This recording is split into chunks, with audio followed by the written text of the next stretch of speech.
Chapter 701. The group of big shots looked at each other with mixed feelings. They were shocked beyond words by this news. Someone exclaimed as if he had just woken up from a dream, "I finally remember that name, Tang Zheng. Isn't he the rising star?" Xing Feng looked at Su Yingtian meaningfully and added with a smile, "Not only that, he is also a special consultant of the National Security Bureau." This sentence immediately stirred up the nerves of the others, especially the few big shots, who immediately realized the awkwardness of Tang Zheng's clone. Tang Zheng had an official status, and he was also a consultant of the National Security Bureau. That would completely change the meaning of the matter. His personal actions would rise to official actions. This would cause friction between the two countries, and it would be seen as a very serious act of sabotage, or even an act of aggression. The big shots couldn't help but sit up straight, and their faces became unprecedentedly serious. They looked at Su Yingtian with unfriendly gazes. "Director Su, what is your explanation?" Su Yingtian felt bitter in his heart, and had to explain, "Tang Zheng is indeed a consultant of the National Security Bureau, but this action is his personal action." "Hee, is that so? This is your one-sided statement. Do you think the island nation will believe it?" Xing Feng asked with a fake smile. Everyone frowned at the same time, because the answer was self-evident. The island nation obviously wouldn't believe it. "Su Yingtian, you are messing around. Gathering this kind of person to join the National Security Bureau, and he is even a consultant. Is this a consultant who is here to cause trouble?" Someone couldn't help but slap the table and said angrily. "Su Yingtian has helped us a lot. The Emperor's brother fell into our hands because of him. In addition, he has made many contributions, and his performance is very outstanding." Su Yingtian earnestly said good things for Tang Zheng. So what if we have some achievements? The mess we made this time is much more serious than those trivial achievements. How do you think we should deal with the island nation if they hold us accountable?" Xing Feng asked with an unkind expression. Su Yingtian glared fiercely at Xing Feng. Xing Feng's lips curled up into a sinister smile. Su Yingtian gnashed his teeth in hatred, but there was nothing he could do. He could only say, "Counter soldiers with arms, water with an earth weir." Today, why would the Huaxia fear an island nation? Easy for you to say. Xing Feng smiled as he continued, "Everyone, listen to his irresponsible words. He's trying to drag the country into the fire pit. For such a person to still be in charge of the National Security Bureau, a national weapon, was a blasphemy to the country and an extremely irresponsible approach. One day, he will bring a bigger disaster and drag the country into a state of eternal damnation." Some people nodded their heads in agreement, while others looked hesitant. Su Yingtian's heart skipped a beat. He finally understood Xing Feng's intention.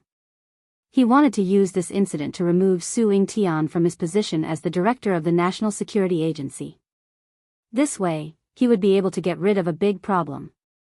Su Yingtian's expression turned cold. How could he give in so easily? He retorted, "I'm a soldier of the country. Why would I do such a foolish thing?"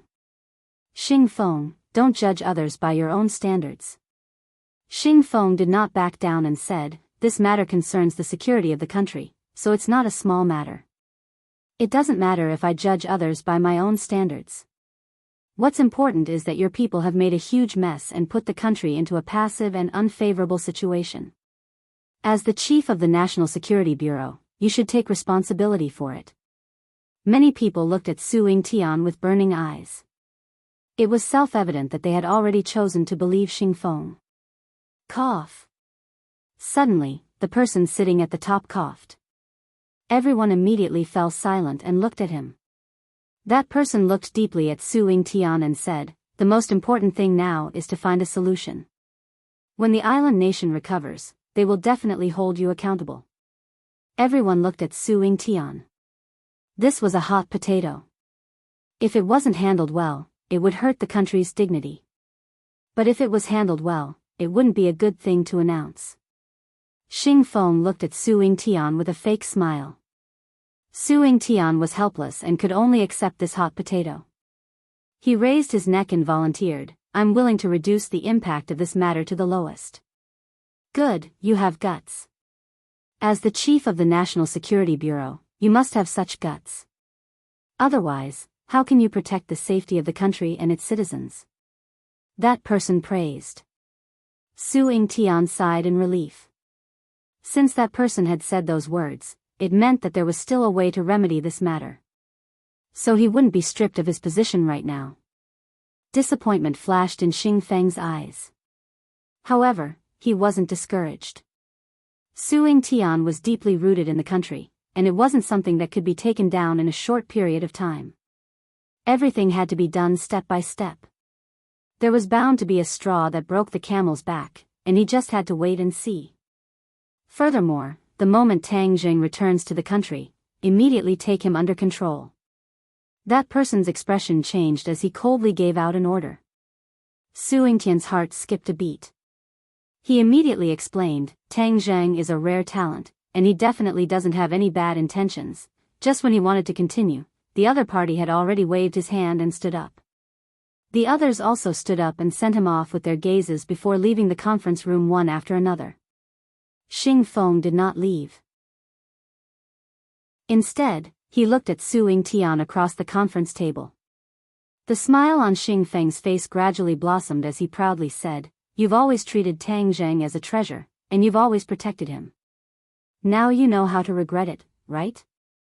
He's a troublemaker, a ticking time bomb. I advise you to obediently hand him over to me, and I might even put in a good word for you for the sake of our relationship. Su Ying-tian remained unmoved as he coldly looked at the other party and retorted, You want to see me make a fool of myself, right? You want to remove me from my position so that your dragon group can slowly nibble away at the National Security Bureau? Humph, Xing Feng, let me tell you, no way.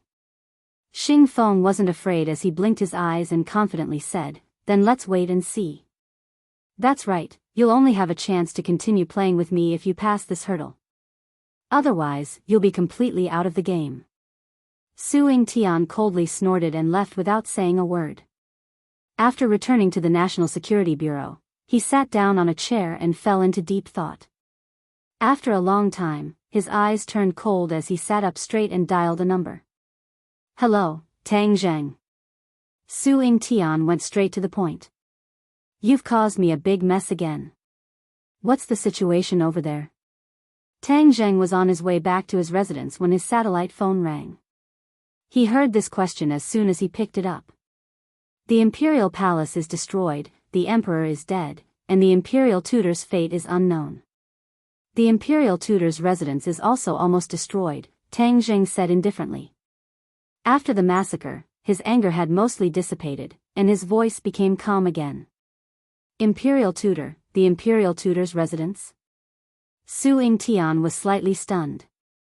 The Imperial Tutor's residence was too mysterious, and the information sent back didn't mention the situation of the Imperial Tutor's residence. Yes, many things have happened in the Imperial Tutor's residence, and many new discoveries have been made. As for what will happen in the end, it's not clear for the time being. Tang Zhang said truthfully. What happened? Su Ying-tian asked curiously. It's hard to explain in a few words. I'll talk to you in detail when we go back. Tang Zhang didn't intend to hide the matter of Orochi. It was related to Hua Xia's past and the future. It was even related to the Hundred Faces Star Lord. It was wise to let the authorities know about this matter. Su Ying-tian really wanted to ask about this matter, but in the end, he held back and changed the topic. You've done such a big thing, which will definitely cause the island nation to be on full alert. You should take advantage of the fact that the other side hasn't completed a comprehensive layout and leave this place. Otherwise, you'll really be unable to escape. Tang Zhang didn't think so. He had Gui Qian's way, so it was easy for him to leave this island nation. No one could stop him. Thank you. I'll look for you when I go back in a few days. That's all for now. Tang Zhang had already seen the small building and quickly hung up the phone. Only Su Ying-tian was left holding the phone. Finally, he could only sigh helplessly. Tang Zhang looked up and saw that there was no one on the balcony. His heart thumped. You must wait for me, you must. Then, he rushed into the small building like the wind and asked loudly, "Where is Marshall?" "The bedroom on the second floor." Whiz. He came to the bedroom door. The door was ajar, and Marshall was lying on the bed. It was unknown whether he was dead or alive. Lan Yu was sitting on the edge of the bed, looking at Marshall with red eyes.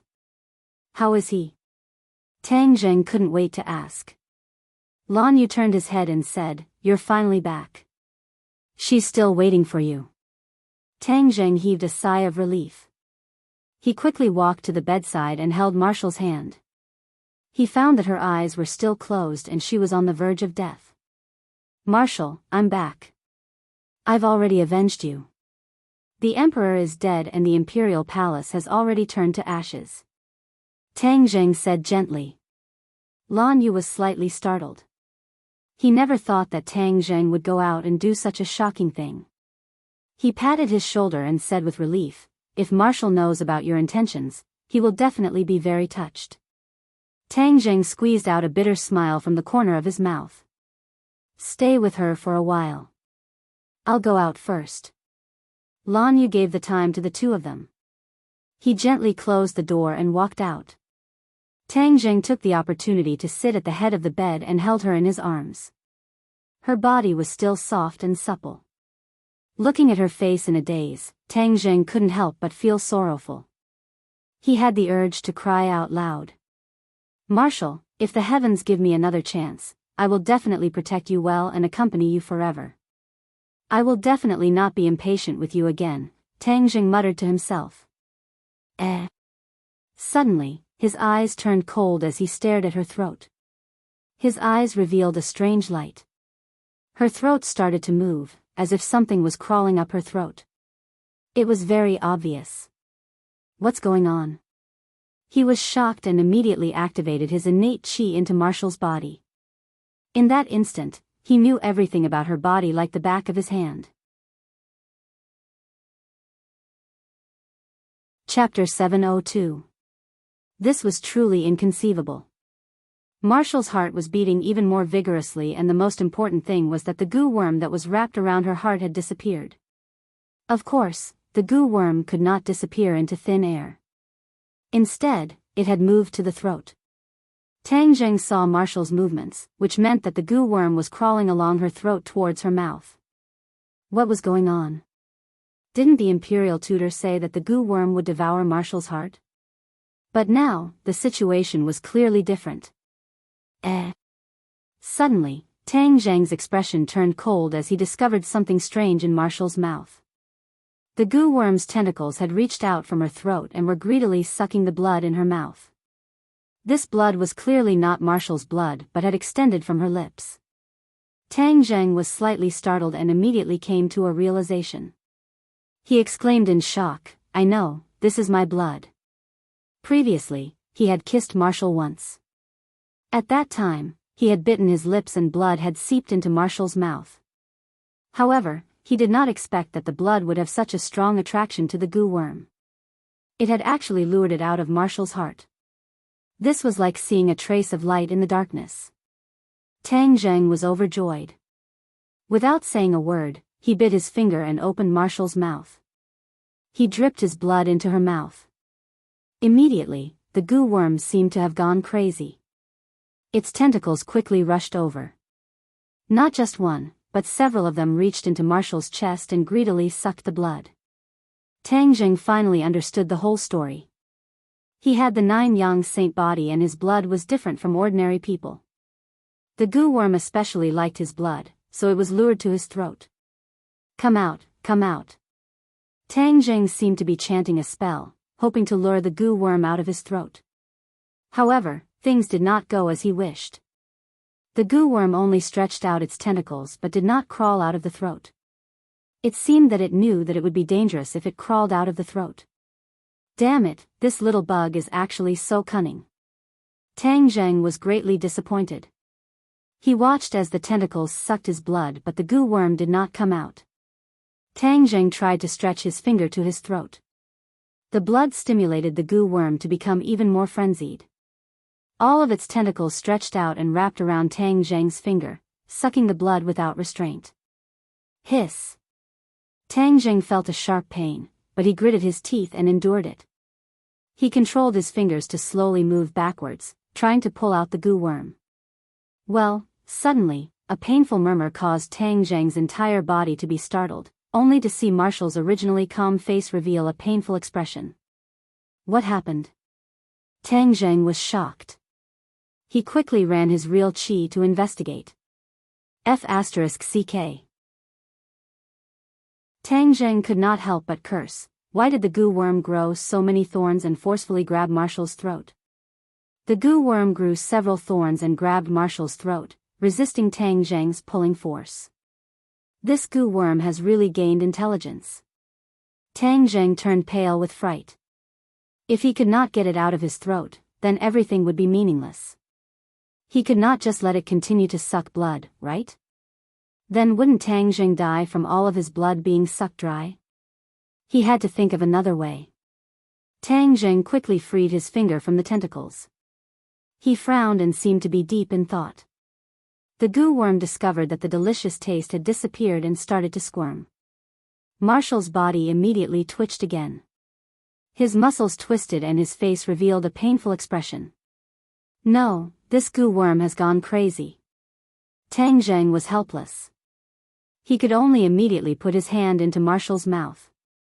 All of the tentacles immediately wrapped around his hand. Wu stopped twitching and regained his composure, but Tang Zheng had a bitter expression on his face. Ouch! Tang Zheng screamed. He felt the tentacles reach into his skin and muscles. The intense pain caused Tang Zheng to involuntarily frown. He quickly focused his mind to check the situation. Ah! He could not help but cry out in alarm, only to see that the goo worm had disappeared, completely disappearing from Marshall's body. Damn it, where did it go this time? Tang Zheng stomped his foot. This thing would not disappear into thin air for no reason. It must have gone somewhere else. Before he could figure it out, he saw the blood vessels on his arm bulge up high. Then, with lightning speed, the bulge moved to his shoulder and went straight for his heart. What happened? Tang Zheng was shocked and quickly checked his body.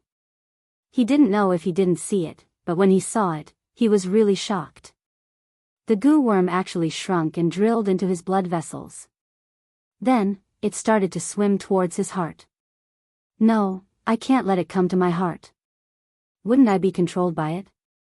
Tang Zheng's face turned pale with fright as he subconsciously thought. He quickly circulated his true qi, wanting to intercept the goo worm halfway. However, the goo worm's reaction was faster than his. It had already arrived at his heart. All of its tentacles expanded and instantly wrapped around his heart. Tang Zheng felt his heart tighten. There was a sense of suffocation. Moreover, there was a sharp pain in his chest. His Tang Zheng sucked in a breath of cold air. His mind was shaken, and his eyes could not help but reveal a trace of despair. This damned goo worm preferred his blood, so it did not hesitate to give up on Marshall and drilled into his body in an attempt to completely devour his heart and blood. Don't even think about succeeding. Tang Zheng gritted his teeth and shouted. His true qi immediately wrapped around the goo worm. The goo worm knew that its nemesis had arrived, so it hurriedly wrapped itself around Tang Zheng's heart. Tang Zheng felt that his breathing was becoming difficult as he clutched his chest and staggered backwards, only stopping when he hit the wall with a tapeng. Tang Zheng felt that his blood was rapidly flowing out. Even his life was rapidly leaving his body. In short, the signs of death had arrived. He stared deeply at the unconscious Marshall and said with relief, "Marshall, it's good that you're alive." His consciousness gradually became blurry. He felt as if he was about to float into the clouds and fall into a bottomless valley. In short, this feeling was very mysterious, but it was not good at all. Bang bang. Bang bang. Tang Zheng's heart started to beat rapidly. His speed did not slow down at all. Tang Zheng suddenly opened his eyes. It was as if a soul-stirring light flashed through his eyes. I'm awake again. Tang Zheng's voice changed. It was heavy and dignified, causing one's heart to tremble in fear. This brat is really too weak. A small goo worm actually almost caused him to lose his life. Chi-Yu's heart had awakened. This voice was Chi-Yu's voice, filled with killing intent. Back then, in the crater in the northeast, it was because of the awakening of Chi-Yu's heart that Tang Zheng was able to successfully absorb the dragon's soul and defeat the Heavenly Emperor's brother. This time, Chi-Yu's heart was attacked by the goo worm. Chi-Yu's consciousness had finally recovered. When he saw Tang Zheng's terrible situation, he could not help but complain. Just a small goo worm. Then use it as my nourishment. Chi-Yu's heart said casually. As soon as he finished speaking, Chi-Yu's heart emitted a bloody mist, which instantly enveloped the goo worm. As if the goo worm had seen its nemesis, it started to twist crazily, trying to break free from the restraints of Chi-Yu's heart. You want to escape from such a small matter? Dream on. Chi-Yu's heart said in disdain. Before he finished speaking, the goo worm started to struggle. It kept twisting and waving its tentacles. Bang! Suddenly, the goo worm exploded, turning into a cloud of mist that enveloped Chi-Yu's heart. After a while, the mist completely seeped into Chi-Yu's heart. Everything returned to normal. This kid's character is not bad. He is decisive in killing and has a firm heart. With some nurturing, he will be a promising talent. It's just that his cultivation is too weak. It's simply a disgrace to the reputation of the 9-yang saint body. How can a person with the 9-yang saint body only have such a little cultivation? Yamada no Orochi has come out. Even the 100 Transformation Star Lord has come. This world is becoming more and more interesting. I really look forward to recovering my strength and rebuilding my glory. Chi-Yu's heart sighed. Tang Zheng, what's wrong? Lan Yu's voice came from outside the door. She had heard the commotion in the room, so she had rushed over. Chi-Yu's heart stopped talking. The moment Lan Yu opened the door, everything returned to normal. Tang Zheng's eyes also opened at this moment. Nothing. Tang Zheng replied.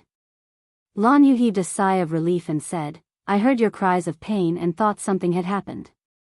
How is Marshall? Tang Zheng's gaze turned and landed on Marshall. He saw that her expression was calm, like a sleeping baby.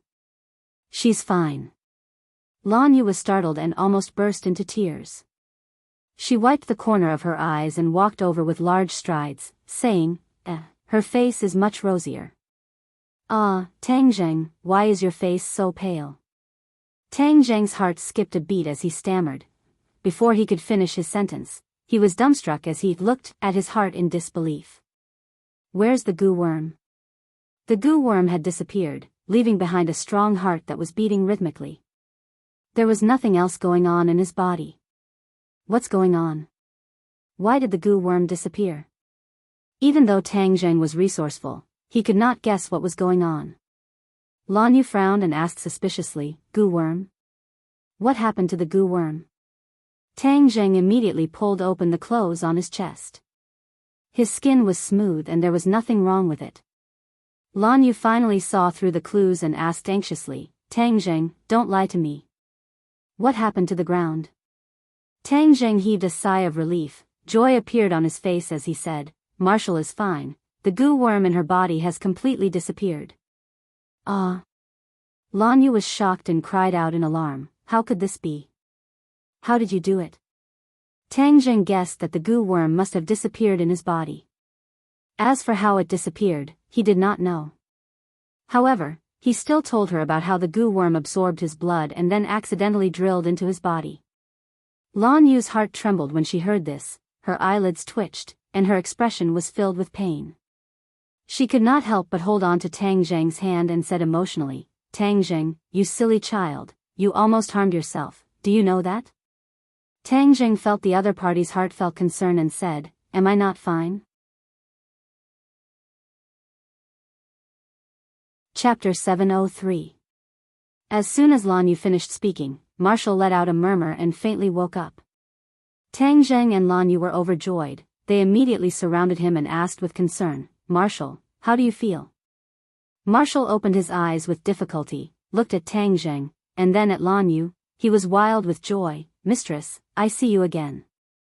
Lan Yu stroked Marshall's hair, his nose sour, and said emotionally, silly child, for us to travel thousands of miles to Island Nation, you almost lost your life. Marshall is useless. I was unable to save Master, Mistress, and all my fellow sect members. Marshall said in shame, his eyes wet. Lan Yu's face turned serious as he said, who dares to say that you're useless? I'll beat him up until his mother doesn't even recognize him. Marshall broke into a smile and said, where are Master and the others?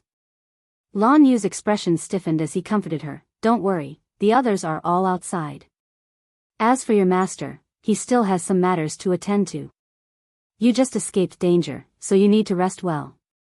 Marshall revealed a puzzled expression and said, I only remember what happened before I fainted. Who saved me? Lan Yu smiled as he looked at Tang Zheng. Marshall's gaze turned as he asked, you saved me? Of course, out of all of us, only he has the ability to do so. He almost lost his life because of it. Lan Yu said. Marshall's eyes revealed a moved expression, and a blush flashed across his face. He looked at Tang Zheng in a daze and said, thank you. Tang Zheng's face also blossomed with a brilliant smile. He subconsciously held her hand and said, this is what I should do. You young people take your time to chat. I'll be leaving first. Lan Yu smiled meaningfully and even winked mysteriously at Marshall before closing the door and leaving. There were only 2 people left in the room, and they immediately fell into silence. The 2 of them looked at each other, then Marshall hurriedly looked away.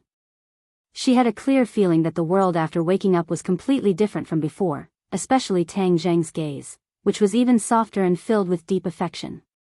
This was something that had never happened before, causing her heart to palpitate and her heart to race. Tang Zheng coughed and broke the silence. Are you tired? Do you want to rest for a while? Not tired. Marshall blurted out, looked at him, and said, in order to save me, you almost sacrificed yourself? It's not that exaggerated, Tang Zheng said lightly. But the more he said this, the more certain Wu was that this was the case. He couldn't help but hold his hand.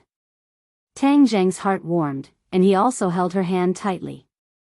Their eyes met, and this time, they did not avoid each other's gaze. The 2 pairs of eyes that were close to each other silently communicated, transmitting each other's feelings. The atmosphere was changing bit by bit, and a mysterious feeling was brewing in the air. Tang Zheng bent down and gently kissed her lips. Wu did not resist, but instead closed his eyes and quietly felt it, as if his heart was about to melt. The things that the 2 of them had done in the past were also unable to resist the magic of this kiss. It was so beautiful that it made one's heart bloom with joy.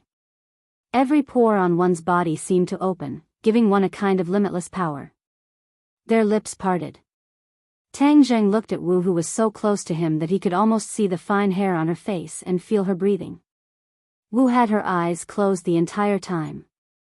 She knew that Tang Zheng was staring at her, so she was too embarrassed to open her eyes. She didn't know when she had become so shy. She sensed her own thoughts, and the blush on her face became even redder. She was like a ripe apple, tender and alluring. Rest well. Tang Zheng did not push his luck, and said gently, I'll be outside, if there's anything, call me. Wu Weiwei opened her eyes and narrowed them into slits. She nodded her head and watched Tang Zheng leave. Then, she let out a long breath. The sweet feeling lingered in her heart for a long time. Unknowingly, she fell asleep with a smile on her face. Outside the house, Lan Yu looked at Tang Zheng with a smile and said, why don't you accompany me for a while longer? She's a little tired.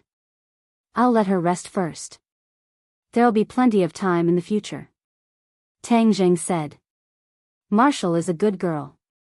She will remember your kindness. Tang Zheng felt ashamed of his inferiority. Most of the time, it was Wu who treated her better, while he felt that Wu was dispensable. He could summon her and leave her at any time. Is he back? Tang Zheng changed the topic. Lan Yu looked out the window at the night sky, shook his head and said, "We left clues for him along the way. He will follow the clues to find us. It's been so long, but he still hasn't found us. Will something happen to him?"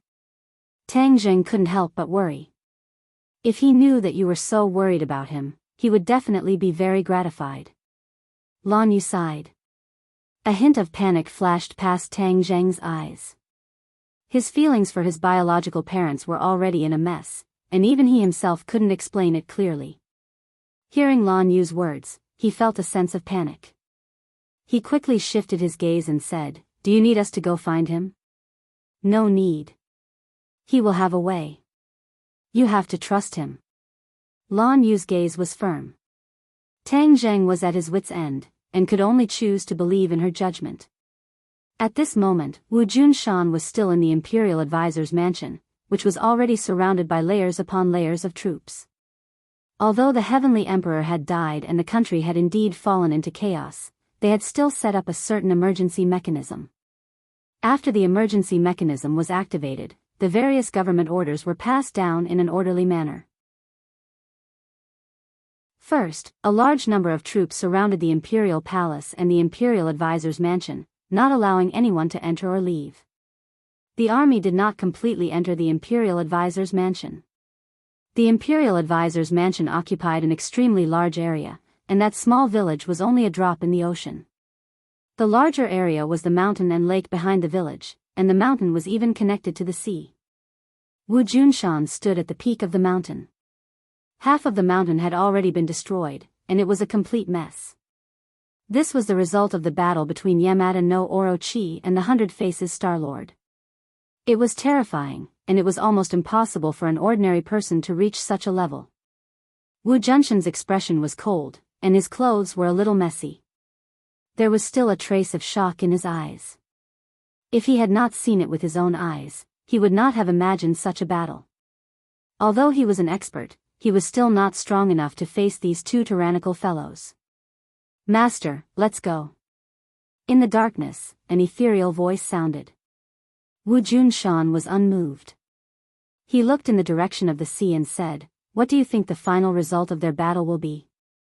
Yamada no Orochi is still no match for the Hundred Faces Star-Lord. Defeat is only a matter of time. So the Hundred Faces Star-Lord will have the help of Yamada no Orochi? Wu Junshan frowned. This is something that can't be stopped. Shadow, the days ahead will only get more and more difficult. Wu Junshan sighed. If you hadn't stopped me, I'm afraid I would have disappeared from this world. Shadow, a martial scholar, was really like a shadow, following beside Wu Junshan. It was all thanks to the shadow that they were able to leave the martial organization so smoothly. This time, the shadow had helped Wu Junshan again. Wu Junshan could not remember how many times the shadow had helped him. It was as if the shadow had become a part of his body. "Master, this is what I should do." The shadow calmly said. "Let's go. We'll catch up with Lan Yu and leave this place. I have a feeling that the good days of the island nation are coming to an end." Wu Junshan said meaningfully. The two disappeared. In the ruins, a few stones moved, and a person came out, the Imperial teacher. The Imperial teacher was covered in dust and looked in a sorry state. He looked in the direction where Wu Junshan disappeared, and then looked in the direction of the sea. He muttered to himself, "There is always someone better than you." Hua Xia's famous saying is too accurate. Without a doubt, the Imperial teacher used to be headstrong and arrogant. Although he did not think that he was the best in the world, he was very confident that he was one of the strongest people in the world. But after seeing this unprecedented battle, he realized that he was the frog at the bottom of the well. He only saw the blue sky above his head. Wu Junshan, the shadow beside him, and even his wife are all top-notch experts. Compared to them, even I am slightly inferior, not to mention that childlike multiform Star-Lord. Who is he? How can he have such terrifying strength? There was still a lingering fear between his brows. In front of 100 Change Star-Lord, he had no resistance at all. He was like an ant that could be easily squashed to death. How is the battle between God Orochi and 100 Change Star-Lord? He looked at the sea, but could not see anything clearly. Gotcha! Suddenly, a bolt of lightning fell from the sky and landed in the sea. Thick black clouds accumulated on the surface of the sea. Then, the rumbling of thunder sounded like a drum, deafening to the ears. This is their battle. The imperial teacher was frightened. Imperial preceptor. Suddenly, a figure appeared behind the imperial preceptor and knelt down with a thud. The imperial teacher turned around and saw his favorite disciple. He was pleasantly surprised. Junko, are you okay? Junko's face was as pale as paper. Her shoulders trembled as if she was terrified. She said in a trembling voice, Junko was lucky to escape. The others are dead. They died in the hands of that child. When Junko recalled that scene, her heart felt like it was going to jump out of her throat. She had never seen such a powerful person in her entire life. He didn't even need to touch them, and the others were killed without being able to resist. It was not a simple killing, but a massacre. The strong murderous aura emitted by the child's every movement made people unable to think of resisting. She had to overcome the fear in her heart with great difficulty to escape this calamity. The imperial teacher's expression did not change at all. He said lightly, I know, sacrifice is inevitable. Imperial teacher, we have to avenge them. Junko's eyes bloomed with flames of hatred as she said resolutely. The imperial teacher showed a self-mocking smile and said, oh, revenge? He paused for a moment and said, there is nothing I can do. Junko had never seen the imperial teacher so dispirited. After she escaped, she did not see the great battle just now. So she did not understand the situation in front of her. It's over. Everything is settled. The imperial teacher said dispiritedly. As if to prove this sentence, the thunder and lightning on the sea stopped. Chapter 704. This aura made people have an impulse to kowtow. Junko looked at it with a pale face and asked, State Preceptor, what is that? The imperial advisor was silent, but his face became serious. Boom! Rivers and seas were overturned, and huge waves surged up on the surface of the sea. Junko subconsciously took a step back and exclaimed, Tsunami. State Preceptor was still motionless as he stared at the monstrous waves. Although Junko had the urge to run away, she stopped abruptly when she saw State Preceptor's tall and straight figure. The huge waves stopped in front of the mountain. The seawater was like a waterfall. With a splash, it fell into the sea, splashing water vapor all over the sky. It was like a rainstorm. A huge monster quietly revealed its true face. It was none other than Yamada no Orochi. However, the 8 heads of Yamada no Orochi were protected by a person standing at the top, 100 faces. Although he was still dressed like a child, he looked down from above like a king looking down on the world.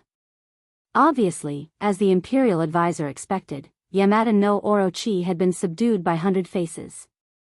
Yamada no Orochi lowered its noble head. This was a world where the strong were respected, especially the creatures who came from the cultivation world. They understood the principle of the strong being respected and had a deeper understanding of the law of the jungle. If they didn't submit, they would die. Yamada no Orochi obviously didn't want to die, so it could only submit. The imperial advisor's face changed a few times, and the loss and pain in his eyes were self-evident.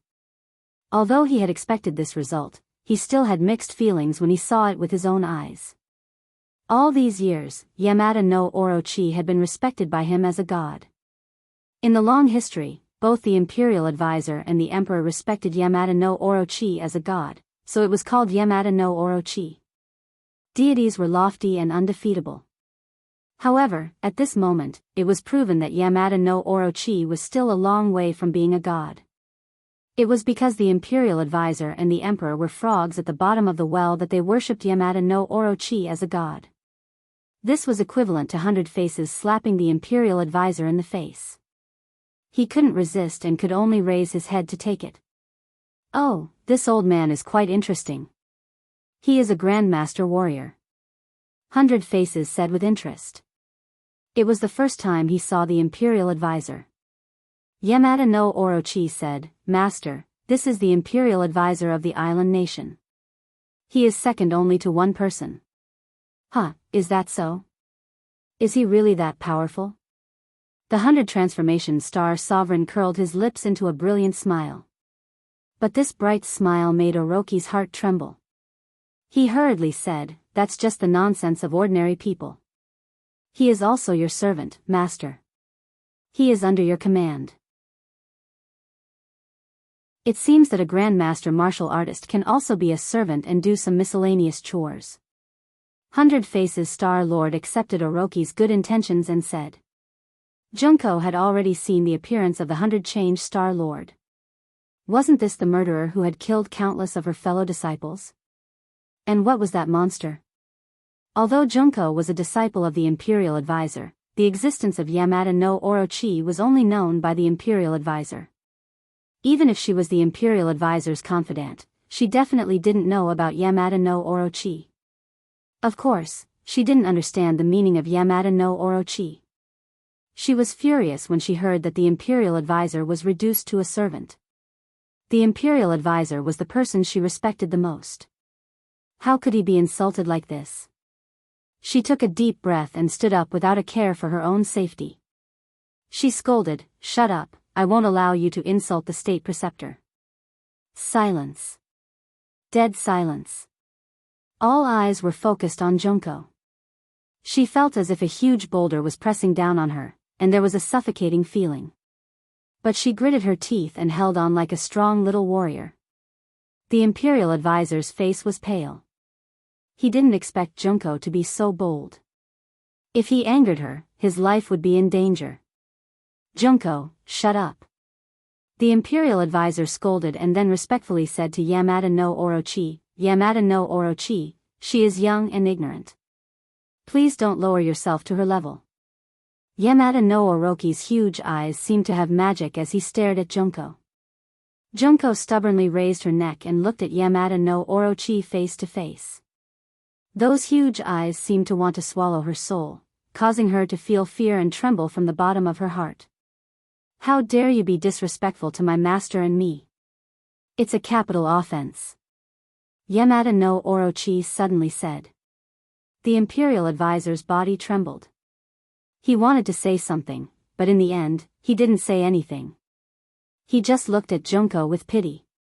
The Imperial Advisor had made his decision. Since he couldn't go against it, he could only listen to the arrangement of fate and submit to the Zodiac Star Lord. Although he was extremely unwilling to do so, he had to do it in order to survive. He secretly comforted himself that perhaps it would be easier for him to achieve his previous goal after following the Zodiac Star Lord. He wanted to plead for Junko, but after seeing Yamada no Orochi's attitude, he decided to give up. He didn't want to take the risk. Junko was his disciple, but she was more important than his own life. Junko looked at the Imperial Advisor in disappointment. It wasn't because he didn't want to plead for her, but because of his cowardice. He actually submitted to the Zodiac Star Lord. Where did his usual pride go? Why was he so afraid of death? The high image of the Imperial Advisor in her heart instantly collapsed. She raised her head in despair, but she didn't lose her pride. She looked at the others with contempt and said, "Come on, kill me. Anyway, you have already killed the other disciples of the Imperial Advisor's residence. It doesn't matter if you kill one more." "Huh, interesting, interesting." Suddenly, a crisp applause broke the silence. The Zodiac Star Lord clapped his little hands with a mysterious smile on his face. "It's interesting to have such a person as a servant. There are too many spineless people like that. It's not rare. The rarer something is, the more valuable it is. This little girl is the rarest talent." The Zodiac Star Lord didn't hesitate to praise. "Little snake, I'll give that guy to you. After eating a master warrior, your cultivation will recover a little," the Zodiac Star Lord said. Hearing this, the state preceptor's expression changed drastically. He exclaimed in disbelief, "Don't kill me, I will obediently be your servant. I will never be disloyal." The Zodiac Star Lord didn't even look at him. All his attention was focused on Junko. He said, "Didn't I already tell you? There are spineless people everywhere. What use do I have for you?" After a pause, 3 words came out from the Zodiac Star Lord's mouth: "Eat him." The Imperial Advisor was desperate. He kept compromising, but it turned out to be the worst way. The Zodiac Star Lord didn't buy it. Instead, Junko was appreciated by the Zodiac Star Lord. This was really God's will. The Imperial Advisor wasn't a person who accepted his fate. When he heard the 3 words from the Zodiac Star Lord, his body flashed and turned into a stream of light, rushing out of the Imperial Advisor's residence. The Zodiac Star Lord still didn't hesitate to look at him. It was as if the Imperial Advisor's life and death didn't matter to him. Or, he knew that the Imperial Advisor couldn't escape. The huge tail of the Yamada no Orochi arrived first. The sound of the tail breaking through the air was loud, as if it was going to tear the air apart. Bang! With a muffled sound, the Imperial Advisor was swept across the waste and flew into the air. He let out a heart-wrenching scream as blood danced in the wind. Junko's heart was fiercely clenched. She wanted to help, but it was already too late. She could only watch as the Imperial Advisor flew in the air like a willow catkin. The huge tail was like a whip, dancing in the air and wrapped around the Imperial Advisor. The Imperial Advisor was suffocating, but he couldn't bear the pain. He roared and slapped the scales with both hands. Using all his strength, the strength of this slap could be said to be terrifying. With a loud bang, a piece of the scales was slapped off, bringing with it a dazzling stream of blood. Roar! How dare you! I'm going to eat you! Yamada no Orochi finally exploded in anger. Although it had pledged allegiance to the Zodiac Star Lord, it had always been high and mighty in front of the Imperial Advisor. Even now, it still maintained this condescending position. But the Imperial Advisor dared to attack it and even injured it. This was absolutely intolerable. The huge tail swung back, and the Imperial Advisor flew in the air. Before he could break free, a bloody mouth came towards him. A disgusting smell assaulted his face, almost suffocating the Imperial Advisor. His eyes were immediately filled with despair as he looked at the bloody mouth and long fangs that were getting closer and closer. Ah! The Imperial Advisor let out a heart-wrenching scream of unwillingness, and then, he fell into the mouth of Yamada no Orochi. The scream came to an abrupt end. The Imperial Advisor was bitten in half, and the sound of bones breaking was particularly clear in the dark night. It was also particularly ear-piercing, making people involuntarily shudder. Junko trembled and almost fainted. Watching her idol fall into the mouth of the monster, this visual impact almost made her collapse. If it wasn't for her extraordinary perseverance, she would have been scared out of her wits, but her body was already trembling uncontrollably. Kacha! Kacha! The crisp sound of bones breaking was incessant, and blood overflowed from the corner of Yamada no Orochi's bloody mouth. That was the Imperial Advisor's blood. After Yamada no Orochi swallowed, the Imperial Advisor completely disappeared from its mouth and entered its stomach, completing the journey of his life. Suddenly, Yamada no Orochi's eyes lit up instantly, like a searchlight in the dark night, emitting a breathtaking light. Turning its gaze, it swept towards Junko, and Junko subconsciously stepped back. "Don't be afraid, I won't kill you." 100 Faces Star Lord said patiently, like a strange uncle tricking a little girl. "Become my servant, and your life in the future will be 1,000 times, 10,000 times more interesting than now." Before his voice fell, he was already in front of Junko, but he didn't move. Instead, it was the head of Yamada no Orochi that carried him to Junko. He slowly stretched out a finger and pointed at Junko's forehead. Junko wanted to dodge, but found that she couldn't move at all. She was firmly locked by the other party's aura. Chapter 705. The finger of the 100 Transformation Star Sovereign blossomed with a dazzling light, and this was the only light left in Junko's eyes. There was an explosion in her mind, and countless information flooded in, filling up every single one of her brain cells and nerves. Her pupils instantly enlarged. As a ninja, she could be regarded as a beginner in magic. Seeing this information, she was overjoyed and almost went crazy. She understood the value of these things too well. Didn't the state preceptor rack his brains to capture Tang Jing for these things? Magic. The real Huaxia magic, not the superficial ninjutsu. She felt that every word in her mind was so beautiful, exuding a charm that made her enchanted. Rumble. A burst of sound like the yellow river bursting the dike, the sound of the surging river suddenly sounded in her body. Her complexion greatly changed, and she quickly checked the condition of her body, only to see that the sound came from her meridians. At this moment, her meridians were like a big river, and the true qi flowing in them was like a river, surging and full of power. The true qi widened her meridians, which was conducive to storing more true qi. What made her even more ecstatic was that her cultivation was soaring rapidly. Her true body had reached the speed of a rocket, and her true qi was rising steadily, impulsively reaching one realm after another, which she didn't dare to dream of recently. Moreover, there seemed to be no end to it. She was so happy that she almost fainted. Why did such a good thing fall on her? In the past, she cultivated painstakingly, comprehending the sword in the sword forest, but it was not as good as this instant change. Her eyes couldn't help but fall on Hundred Faces Star-Lord's face. That young face and thin body actually contained such a terrifying power. She couldn't help but gradually understand the state preceptor's feelings. It was not that he didn't dare to resist, but that there was no room for resistance. She was not afraid because she didn't know. Now that she finally experienced the horror of Hundred Faces Star-Lord, she gradually felt awe in her heart. The finger left her forehead, and the true qi in her body stopped soaring. But for Junko, the current state was the peak that she had never been in before. The 100 Transformation Star Sovereign looked at her and said casually, "I helped you to reach the 9th grade of fasting, which is equivalent to the 9th grade of innate realm. The inner strength in your body has been completely dissolved and replaced with true qi, which is the foundation of a cultivator's cultivation.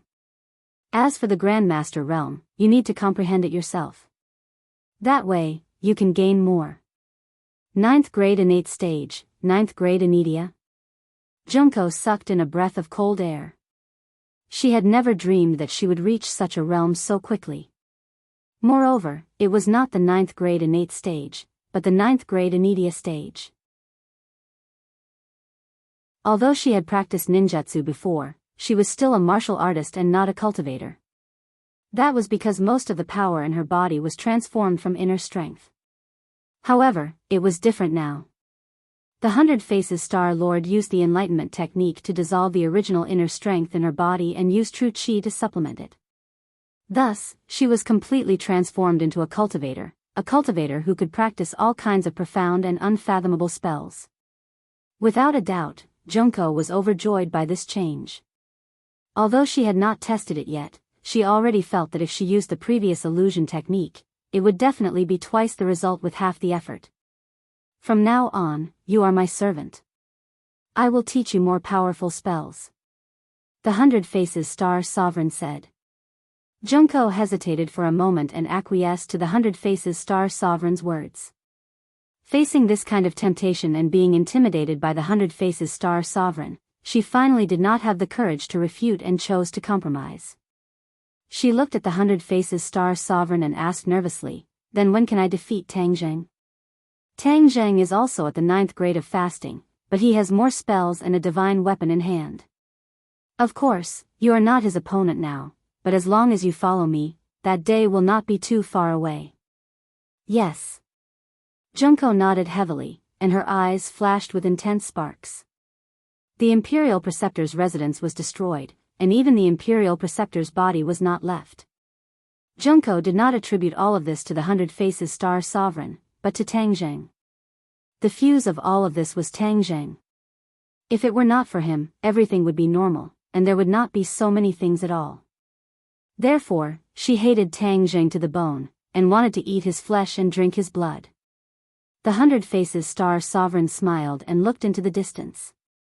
From the mountain peak, he could see the situation outside the Imperial Preceptor's residence clearly. He narrowed his eyes slightly and patted Orochi's shoulder, saying, "Don't you want to increase your cultivation? Enjoy the delicious meal." Orochi heard this, and a terrifying cold light and murderous intent burst out from its eyes. The snake's tongue flickered, and its huge eyes stared into the distance. There were many soldiers there, and they surrounded the Imperial Preceptor's residence.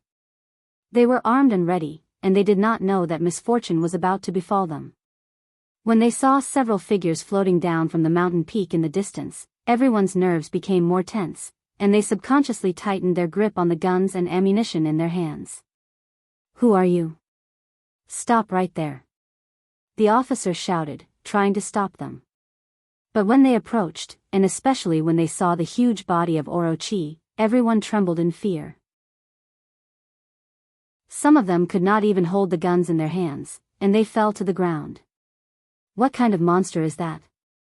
Everyone's mind was full of question marks, and some smart people immediately shouted in fright, "Open fire, don't let them come close." Da-da-da, the bullets were like raindrops, covering the sky and covering the earth as they shot towards the few people. Roar! Orochi let out a furious roar, "Kill!" Yamada no Orochi looked down at the crowd from above. The bullets clanged as they hit its scales, but all of them ricocheted back without leaving a single mark. Suddenly, someone finally understood the huge gap in strength between them and the enemy. Their faces were pale, and their hands holding the guns could not help but tremble. "Humph, it's my turn now." Yamada no Orochi laughed sinisterly. His 8 bloody mouths swooped down like a gust of wind, crashing into the crowd with a whoosh. Ah! Instantly, screams that sounded like pigs being slaughtered rang out one after another, piercing through the clouds. One by one, the mouths of the Yamada no Orochi bit down on the bodies of many people. Kacha, the bodies were torn apart at the waist, and then they were swallowed into the stomach of the Yamada no Orochi.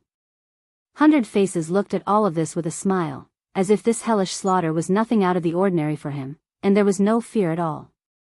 Junko's face was as pale as paper, and her stomach was churning. Finally, she could not help but vomit at the side, as if she was going to vomit out her gallbladder. 100 Faces glanced at her from the corner of his eyes, and the corner of his mouth hooked up into a meaningful smile, and he said lightly, "You have such a big reaction to such a small scene, it seems that you need to train more in the future." Junko put her hands on her thighs, bent over, and touched the corner of her mouth, and asked in shock, "Why did you do this? These people are innocent people, why did you kill them?" Orochi wants to improve his cultivation, so of course he needs these food. 100 Faces said matter-of-factly. "Food?" Junko was startled, and then she became angry. "You treat my people as food? What's wrong with that?" 100 Faces' smile did not diminish, and he stared straight at Junko. That pair of unfathomable eyes made Junko's heart thump, and she subconsciously took 3 steps back. These people are just ants, and they will die in a few decades. Now that they have died in the mouth of Orochi, at least they can be of some use, and this is their honor. "You." Junko swallowed the word pervert that was at the tip of her tongue. No matter how much she said, it was equal to nothing. Everything had happened, and it was irreversible. Her heart seemed to be bleeding, and she watched her people die in the mouth of Orochi, and become the delicious food in his stomach. Perhaps, the state preceptor and the emperor never dreamed that Orochi, who they worshipped day and night, would eventually become the nightmare of the people of the island nation, and they would treat the people of the island nation as delicious food. Perhaps, this was the fate of the people of the island nation, a kind of punishment for the crimes committed in the monstrous war of the past. It was just that this kind of punishment was very cruel, and it made people tremble with fear. But compared with the killings committed by their ancestors in the past, in fact, Orochi's punishment was just a small matter. Orochi was like entering the land of no words, and no one could stop him. One by one, the people of the island nation were swallowed by him. This scene of Shura hell almost made people's hearts stop beating. Junko's eyes were filled with tears, and she turned her head, unable to bear to see this cruel scene. 100 Faces frowned and said, "As my servant, if I say east, it must be east, and if I say west, it must be west. Since I brought you here, you must see this scene, and you must see it all." As soon as she finished speaking, Junko found that a huge force was controlling her neck, forcing her to turn her head little by little. She could only watch this scene with her eyes wide open, unable to even blink. She finally deeply experienced the terror of the 100-change-star sovereign. Since she had become his servant, it was almost impossible to go against his will. "Humph, you don't want your people to be eaten, do you? But I tell you, since you are my servant, you are no longer a person of the island nation. You don't even belong to any country, you only belong to me, 100 Faces. Put away your pitiful heart, this world is cruel, only the strong can survive, the weak only have the same fate as them, at the mercy of others." The 100 Transformation Star Lord said with a murderous aura. Junko bit her lips tightly and didn't say a word. A fierce light flashed in 100 Faces' eyes, and he said sternly, "Orochi, after you enjoy these people, march to the big city, where there are more delicious food waiting for you."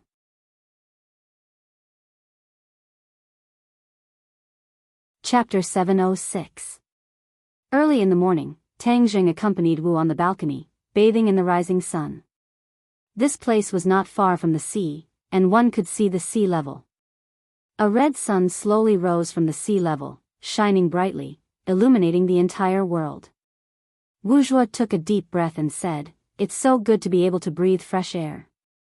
She had practically walked through the gates of hell, and her mental state had undergone quite a bit of change. Last night, she had slept soundly, but she had never slept so sweetly before. Her dreams were filled with Tang Zheng's figure. Tang Zheng turned his head to look at her. Her cheeks were suffused with radiance, and she was exceptionally beautiful, like a fairy that had descended to the mortal world. Tang Zheng smiled slightly and said, "After a night of rest, your injuries have mostly healed. This is all thanks to you." Wu Zhuo looked at him. "This is what I should do." After Tang Zheng finished speaking, his gaze was attracted by a person in the distance.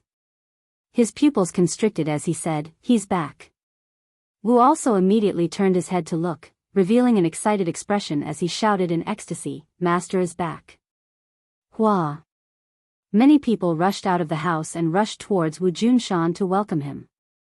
Lan Yu walked at the front. When the couple was young, their relationship was extremely good. However, because of Tang Zheng's matter, their relationship was broken. However, ever since Tang Zheng appeared, this crack had gradually been mended, and the relationship between the two of them began to improve by leaps and bounds. Tang Zheng and Wu stood on the balcony, and saw that Wu Junshan was in a sorry state. His clothes were tattered in many places, and it was obvious that he had experienced a fierce battle. Although he did not see it with his own eyes, he could imagine how intense the battle was. Tang Zheng understood that if not for Wu Junshan, it would not have been so easy for them to leave the imperial advisor's mansion so easily. Wu Junshan also raised his head, his gaze first landing on Tang Zheng's body, his expression extremely complicated, then it stopped on Wu Zhuo's face, revealing a look of joy between his brows. Wu Junshan walked up with the crowd surrounding him. Tang Zheng said slowly, "You're back." Wu Junshan squeezed out a smile and nodded, "I'm back." They didn't break through the layer of paper between father and son, but it was obvious that their relationship had improved. Wu Junshan wasn't in a hurry to get results. Getting Tang Zheng to take the initiative to speak was already a rare improvement. "Marshal, how are your injuries?" Wu Junshan asked again. "Master, Tang Zheng has cured me." Wu Junshan revealed a gratified expression as he took a deep look at Tang Zheng. Subconsciously, Tang Zheng was still somewhat resistant to Wu Junshan. His expression turned solemn as he asked, "What happened to the 100-change-star sovereign and Yamada no Orochi?" Wu Junshan's expression also tightened.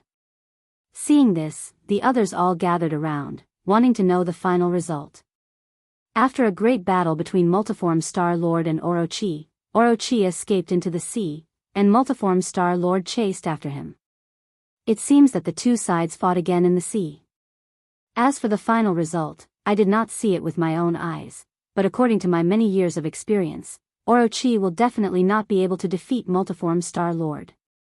Sooner or later, he will fall into his hands. Hearing this, everyone's expression turned grim. 100 Change Star Sovereign was already powerful enough, and with the help of Yamada no Orochi, who else in this world could stop them? Everyone looked at each other in dismay as they thought of this matter. Wu was the first to speak. Then isn't this world in danger? Wu Junshan did not say anything, but it was equivalent to tacitly agreeing. Tang Zheng sighed. Even without the 100 Change Star Sovereign, this world was not necessarily safe. There were too many dangers in this world, but ordinary people did not know about them. What should we do next? Lan Yu asked. We can't go back to that island, and the island nation naturally can't stay there for long. As for Hua Xia, with the pervasive Li Palace and the mysterious power behind the Li Palace and the Great Elder, our situation is not optimistic. If we go back, we might be like sheep in a tiger's den. Of course, Lan Yu was not afraid, but she had to consider the safety of the others. These dozens of people who had always followed her husband and wife, she had to think for them. This time, Wu Junshan also fell into silence. He, who was resourceful, was at his wits' end. Originally, he had always thought that his plan was flawless, and that the uninhabited island was his last resort. But in the end, after decades of planning, he still couldn't escape the investigation of the Li Palace. Furthermore, he was wiped out in one fell swoop, almost burying everyone's lives. This was his mistake as a leader. Therefore, when Lan Yu asked this question, he couldn't give an answer for the time being. Silence, the oppressive atmosphere spread out. Many people subconsciously lowered their heads, their morale low. The impact of this incident on everyone was self-evident. Now that they saw that their leader was at his wits' end, the hesitation and helplessness in everyone's hearts completely exploded. Seeing everyone's worried expressions, Tang Zheng's mind began to work. Suddenly, he had a flash of inspiration. He remembered the pirate island he had destroyed. That island's whereabouts were uncertain, and even the warships of various countries couldn't find it. And wasn't that island carried by Gui Qiansui? This was a moving island that could change its position at will. It was almost impossible for the enemy to investigate it. Moreover, the island's defense would be combined with Gui Qiansui's. Gui Qiansui had a natural advantage in defense. If he built a new moving island like this, wouldn't these people have a place to go? He couldn't wait, his eyebrows dancing as he said, I have an idea. The others immediately gathered around. These people were more and more trusting of Tang Zheng. At critical moments, he was always able to turn danger into safety. His strange moves made people involuntarily look forward to it. What idea? Wu Junshan couldn't wait to ask. We want to build a moving island on the sea, so that when everyone lives on it, the enemy will find it extremely difficult to find us. We will be safe. Tang Zheng said solemnly. Moving island? Everyone was stunned. They didn't expect that Tang Zheng would come up with such an outrageous idea. It was simply unrealistic. As if he saw through everyone's thoughts, Tang Zheng confidently smiled and said, for others, a moving island is almost impossible, but for me, it is not impossible. Oh. Everyone's interest was aroused. Even if Wu and Tang Zheng had crossed the ocean together and had seen the magic of Gui Qiansui, for a moment, they didn't think of this point.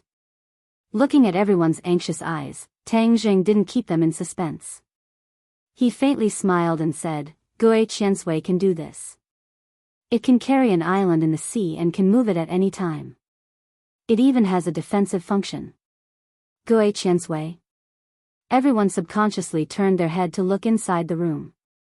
The two small figures were behind the floor-to-ceiling window, and their spirits were not very good. Gui Qiansui was injured, and a crack appeared on his turtle shell. Xiaobai was also injured, but it was not as serious as Gui Qiansui. But after the continuous battle last night, it consumed a lot of energy. So, the two little guys were a little dispirited. It can do this? Everyone still felt that it was inconceivable. How could Gui Qiansui's small body carry such a huge island? Gui Qiansui opened his eyes.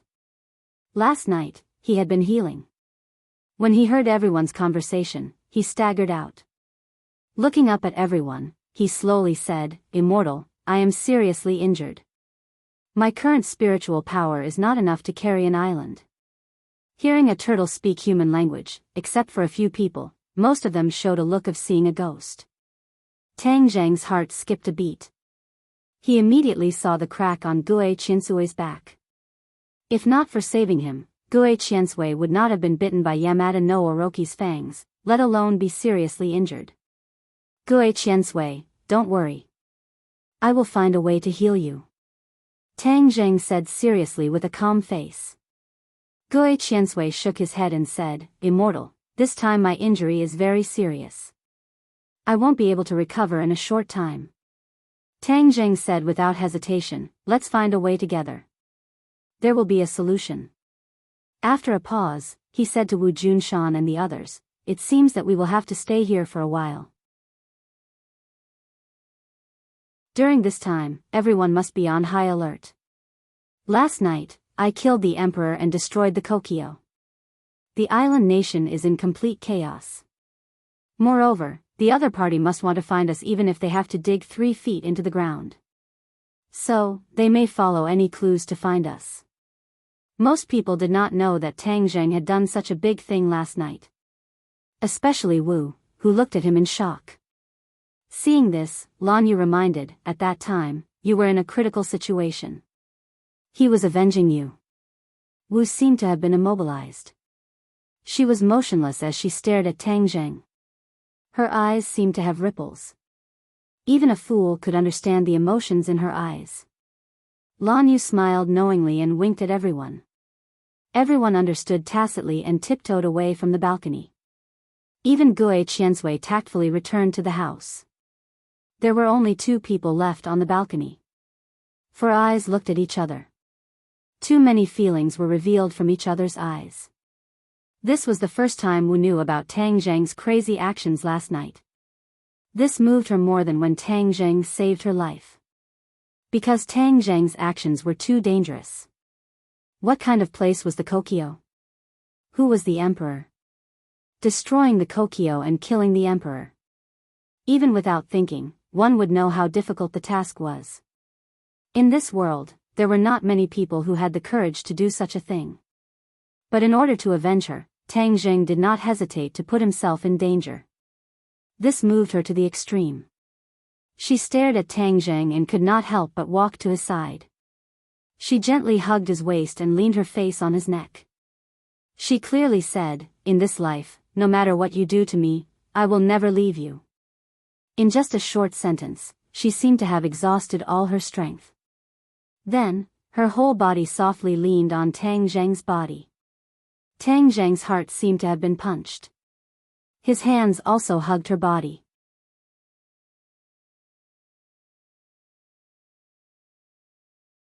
Chapter 707. Time flies. It has been a few days since Tang Zhang made a ruckus in the Kokyo. During this time, Tang Zhang and the others learned about the changes in the island nation from the TV.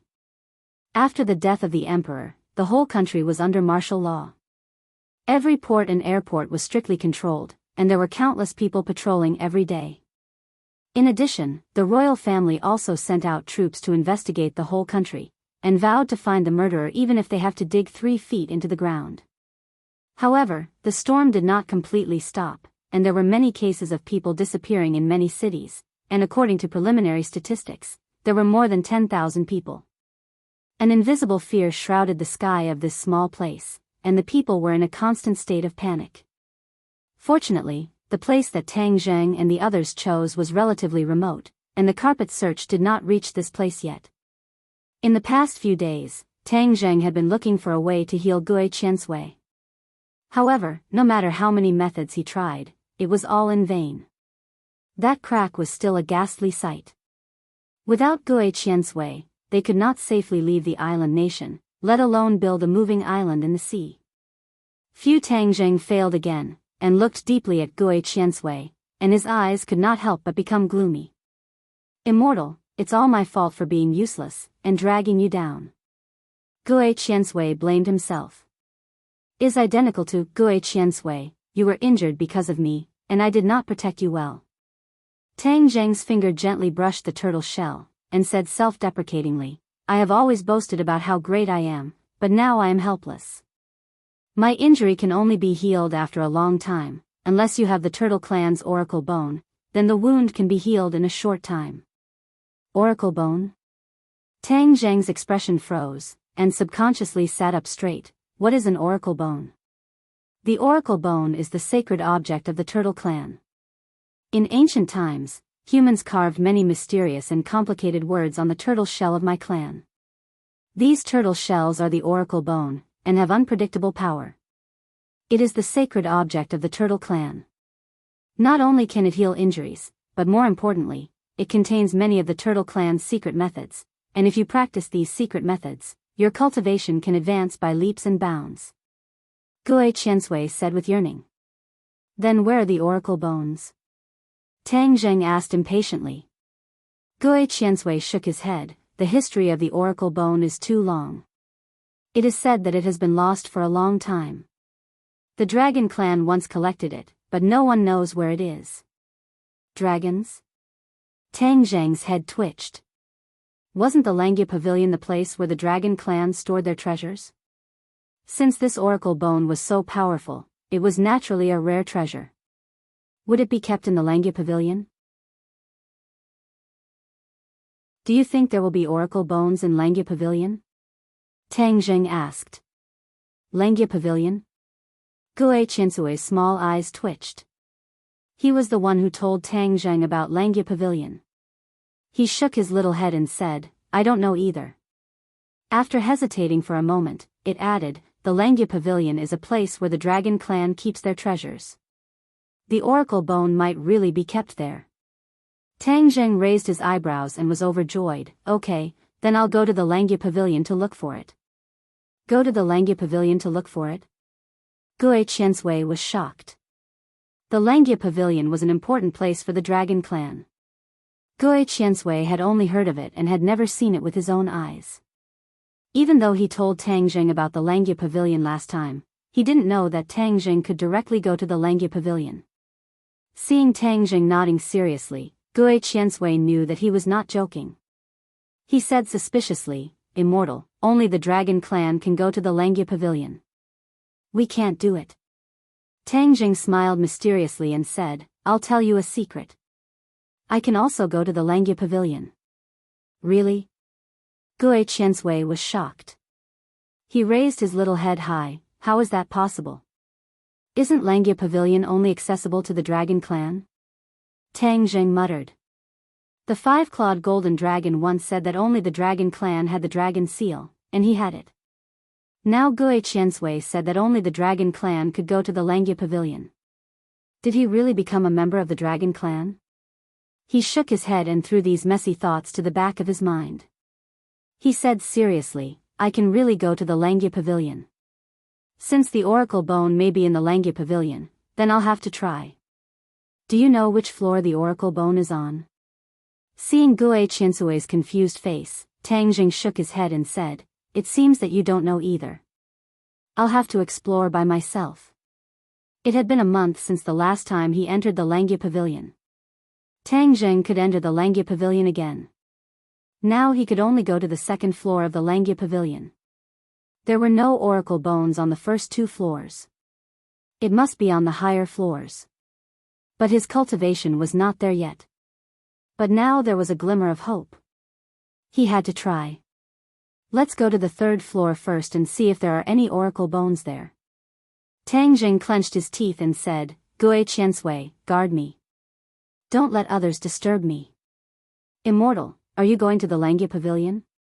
Yes. How do I get there? Tang Zheng pointed at his own forehead, smiled mysteriously, and said, I'm going. He sat down cross-legged and closed his eyes, as if he was a senior monk in meditation. Gue Qiansui looked at him curiously and crawled around him. He did not understand how Tang Zheng went to the Langya Pavilion. At this moment, Tang Zheng was standing in front of the Langya Pavilion. The towering pavilion was so tall that people could only look up. Tang Zheng looked up and muttered to himself, "Oracle Bone, where are you?" He walked into the Langya pavilion and went straight to the second floor. He stood at the stairs leading to the third floor. The stairs to the third floor were in front of him, but he did not dare to rashly step on it. His Dragon God technique had only reached the second level. If he rashly stepped on the stairs, he would be mercilessly bounced back by the power of the Langya pavilion. He would waste this opportunity to enter. The last trip to the Langya pavilion was still fresh in his memory. All along, the dragons who entered the Langya pavilion could only stay for a quarter of an hour. But last time, Tang Zheng unexpectedly broke the limit. He actually stayed for an hour, which was far beyond the limit of the Langya pavilion. Moreover, at that time, he used the time in the Langya pavilion to read many books on the first and second floor. He improved his comprehension and benefited a lot. Sharpening the axe will not delay the work of cutting firewood. Let's cultivate first and strive to break through the Dragon God technique. Tang Zheng was not in a hurry. Instead, he sat down in front of the stairs and focused on cultivating. The Dragon God technique was obscure and profound. Even for the Dragon clan, it was very difficult. The same was true for Tang Zheng. He closed his eyes and silently operated the Dragon God technique. The true qi in his body flowed. The little golden dragon in his glabella surged and emitted a dazzling golden light. Tang Zheng's cultivation had improved by leaps and bounds since the last time he entered the Langya pavilion. When he operated the Dragon God technique, he clearly felt that the places where he felt stagnant before had become unobstructed. The true qi flowed quickly in each vein and finally gathered in his glabella. Whoosh! A golden light shot out from his glabella. Gui Qiansui was startled by this scene and subconsciously staggered backward. But the next scene shocked Gui Qiansui again. There was a kind of trembling from the depths of his soul. In the golden light, a golden dragon was shining brightly. It was more dazzling than the surrounding golden light. However, this golden dragon did not fly out. Instead, it was in Tang Zheng's glabella. But Tang Zheng's skin seemed to be transparent, so the golden dragon could be seen clearly. In fact, Gui Qiansui had never seen a real dragon clan. When he was born, the South Sea Dragon Palace had been abandoned by the Dragon Clan. However, there were murals of the Dragon Clan in the South Sea Dragon Palace. Gui Qiansui had been looking at these murals since he was a child. The Dragon Clan in the murals had a majesty that made all living things bow down. Gui Qiansui had always yearned for the Dragon Clan and hoped that he could see a real Dragon Clan one day. Although this wish had not been realized yet, Tang Zheng's situation at this moment made him clearly feel something of the Dragon Clan, the Dragon Aura. Although the dragon in Tang Zheng's glabella was very young, the dragon aura it emitted was not something ordinary creatures could resist. At least, Gui Qiansui could not resist it and retreated in fear. What is going on? Why is there a dragon in the immortal's body? Is he also a Dragon Clan? No, absolutely impossible. I have never heard of a person becoming a Dragon Clan. This is simply a fantasy. Gui Qiansui shook his head fiercely and denied this absurd idea. Once again, he looked at it attentively. The golden light on the little dragon's body became more and more dazzling, as if the golden light from all directions was absorbed by it. From all directions, countless true qi poured into the glabella and integrated into the golden light. Suddenly, the golden light shone and wrapped the little golden dragon in an instant. The two claws kept dancing, which was particularly eye-catching. Time passed by little by little. Tang Zheng felt that the true qi was endless, surging like a river, quickly pouring into the glabella and replenishing the golden light. He had already found a way. The increase of his cultivation was indeed very useful. The true qi of the 9th grade of fasting was really terrifying. After turning into golden light, it replenished the golden dragon little by little. Hiss, the golden light hovered in the golden dragon's abdomen and gathered little by little. Lingering together, a small dragon claw slowly formed. Tang Zheng was slightly stunned and immediately overjoyed. This is the rhythm of the Dragon God's secret arts breakthrough. At this critical moment, he must not drop the ball. So, he quickly calmed his mind, calmed down, and stared at the golden dragon and the dragon claw that was in the process of forming. Time passed by little, the golden light gradually dimmed. But at this moment, the golden dragon's abdomen had already grown a third dragon claw. Wow! Gue Qiansui saw this scene clearly. Although he did not know what was going on, when he saw the dragon claw formed, he could not help but exclaim. This scene was too magical. It was not something that could be seen casually. Moreover, when the third dragon claw grew, the dragon aura of the golden dragon was obviously improved by a level.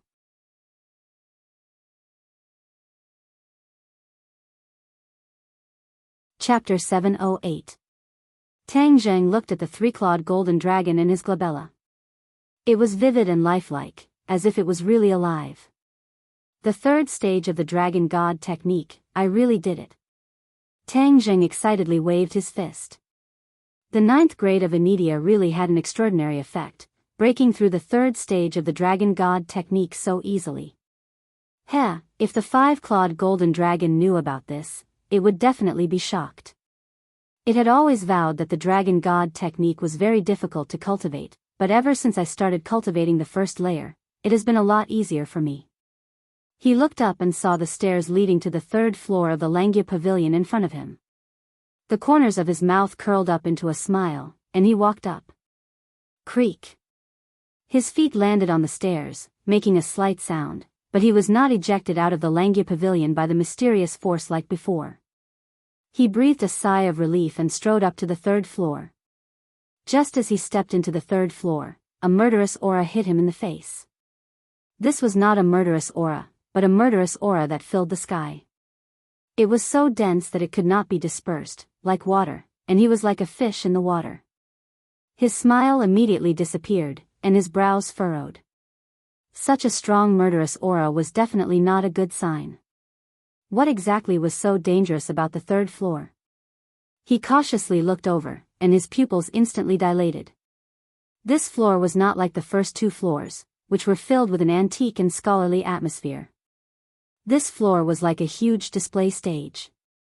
Not only were the 4 walls filled with a dazzling array of items, there were also many items on the shelves on the ground. His breathing involuntarily quickened, and he muttered to himself, I knew that the Langya Pavilion would definitely have these good things. Sure enough, treasures, these are all treasures. This entire floor was filled with treasures. Sabers, spears, swords, and halberds were the most common weapons. There were also many strange weapons, dazzling the eyes. However, this time, he didn't come for the weapon, but for the oracle bone. Oracle bone, where are you? Don't be on the floors above. If that's the case, I won't be able to do anything. He muttered to himself endlessly and started searching the floors. When his gaze swept past the weapons one by one, he could not help but feel his emotions fluctuate because these weapons were not ordinary weapons, but magic treasures. The first thing that caught his eye was the outermost yellow-gray transcendent artifact. This was the most basic transcendent artifact. If Tang Zheng had just started cultivating, of course he would be very fond of it. Now, he was no longer the same as before, and yellow-gray transcendent artifacts were nothing in his eyes. As he walked forward, a profound gray transcendent artifact came into view, and he couldn't help but nod. Although he didn't need it, there were too many people around him, and there was bound to be someone who needed it. Further ahead were the earth-grade magic treasures. The number was much less than the previous magic treasures, only 5 in total. However, in Tang Zheng's eyes, these 5 magic treasures were not simple. They were definitely the best of the earth-grade magic treasures. In the future, after refining them, they could also be upgraded to heaven-grade magic treasures. He suppressed the joy in his heart and went to the center of the floor. There were 3 antique shelves, but the shelves were covered with something, so he couldn't see what was inside. Could there be a heaven-ranked magic treasure inside? Tang Zheng muttered to himself as Xian Shou lifted up a cover. Shwa! A multicolored light shone out, illuminating the entire floor. It was like a rainbow, gorgeous and beautiful. Wow! Even though Tang Zheng was experienced and knowledgeable, he couldn't help but exclaim in surprise, because it was really too beautiful. A multicolored ribbon quietly appeared in front of him. Upon closer inspection, the ribbon was floating about a finger's width away from the shelves. Heaven-grade magic treasure. Tang Jing cried out in surprise. Although he couldn't see what was so magical about this magic treasure, the power and aura it emitted still allowed Tang Jing to make an accurate judgment. He carefully picked up the magic treasure, and a cool feeling spread from his palm to his whole body. It was as if he drank a bottle of ice water on a hot summer day, making him feel relaxed and happy. However, a few other large words appeared in his mind at the same time: rainbow damask. This heaven-grade magic treasure is called rainbow damask. It's obviously more suitable for women. Tang Jing already had many women by his side. Martial was a martial artist, and she cultivated the Inferno Divine Palm. Moreover, her martial arts were extremely masculine, completely different from the rainbow damask's feminine. Yi Ding Dang. When he thought of her, Tang Zhang's mood couldn't help but become gloomy. Before leaving Huaxia, the two of them had a conflict because of Princess Anne. Moreover, looking at Yi Dingdang's appearance, the situation this time was especially serious. Fang Shishir. Tang Zhang's head went soft. She was alone abroad, and he didn't know how she was doing. Moreover, other than the gold jade purple robe that he gave her, she didn't have any other suitable magic weapons. The cultivation method she cultivated was the cloud water art, which was graceful and agile, not feminine. The rainbow damask was very suitable for her. He nodded. Then this heaven-grade magic treasure would belong to Fang Shishir. He put the rainbow damask into his sumra pouch, and casually opened the other cover. Shwa! A sharp sword light soared into the sky, as if it wanted to break through Langya Pavilion. Tang Zhang's gaze trembled as he looked at the magic treasure in surprise. It was a 3-foot-long sword with a translucent dark green body. It was sparkling and translucent, as if the green of the Buddha forest had been completely absorbed into the sword. However, it also emitted a powerful sword intent. Good sword. Tang Jing couldn't help but praise.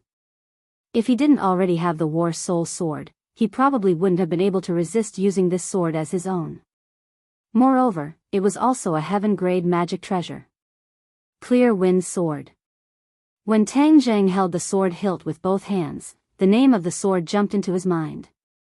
Moreover, this sword had another characteristic that made Tang Jing startled. This sword seemed to have no weight at all. It was light as a feather, as if he was holding air in his hand. What a gentle sword name, but this sword isn't gentle at all. It's definitely a killing weapon. Tang Jing exclaimed. In his heart, a person involuntarily jumped out, Yi Dingdang. I've already passed the wind-chasing sword art to Dingdang. The wind-chasing sword art is fast, fierce, and accurate. It has high requirements for the sword. If the sword is light and thin, and can cut through even the slightest hair, then when used together with the wind-chasing sword art, it will definitely display an even stronger power. Tang Zhang's eyes were filled with joy. The clear wind sword and the wind-chasing sword art were a perfect match. Moreover, both had the word wind in their names. It was like a match made in heaven. Although Yi Dingdang was a martial artist and the clear wind sword was a magic treasure, magic treasures could also be used as normal weapons. It was just a bit wasteful. However, because Yi Dingdang practiced the wind-chasing sword art, she didn't need inner strength to control the sword. She only needed to rely on the exquisite sword moves, which was a perfect match for the clear wind sword. I'll give this clear wind sword to Dingdang. I hope she likes it. He didn't hesitate to make a decision and put away the clear wind sword. Finally, his gaze fell on the third cover. As for what was inside, he had no idea. He didn't rush to open it. His heart was a bit nervous. He had already searched all the other places on this floor. This was the only place left. If it wasn't an oracle bone, then this trip would be a waste of time. He didn't think that he would be able to reach the 4th stage of the Dragon God technique in a short period of time. This was related to Gue Qiansui's injury. It was related to where Wu Junshan and the others would go next. In short, this matter was very important. He took a deep breath and carefully lifted the cover. At this moment, his heart stopped beating. His eyes stared straight at it. There was no dazzling rainbow light, no sharp sword chi. There was only a black thing the size of a palm. It was engraved with veined patterns. What is this? Tang Zheng's face revealed a look of suspicion, as the appearance of this item was not that great. It could not be compared to the 7-colored silk or the clear wind sword, but since it was placed here so solemnly, then it was definitely not trash. He picked up the thing. There was no reaction. The name of this thing did not appear in his mind. What the hell is this thing? Tang Zheng looked at it over and over again. For a long time, he didn't get a specific answer. The veined patterns engraved on it were very complicated. It was like a small tadpole. It looked like words, but it didn't look like words. Tang Zheng had never seen such a strange thing. After searching all the places, he still couldn't find the oracle bone. He couldn't help but feel dispirited and disappointed. God, are you playing with me? You gave me hope, and then instantly made me despair. You can't play with people like this. Tang Zheng waved his fist above his head and angrily roared. The voice hovered above his head for a while and then disappeared. Only Tang Zheng and the weapons in the room were left. Well, since it's like this, I can only think of another way. Tang Zheng casually threw the black thing into the sumra pouch, and then strode downstairs. He didn't put the other weapons into the pouch. Because now he was surrounded by warriors, he didn't need these magic weapons for the time being. Tang Zheng slowly opened his eyes. Gui Qiansui hurriedly crawled over and couldn't wait to ask, Upper Immortal, how's the situation? Tang Zheng's expression dimmed as he said, I entered the Langya Pavilion, but there are many floors in the Langya Pavilion and my cultivation can only reach the 3rd floor. I didn't find the oracle bone, maybe the oracle bone is on a higher floor. Gui Qiansui heard this, and the expectation in his eyes immediately disappeared. It was replaced by disappointment and loss.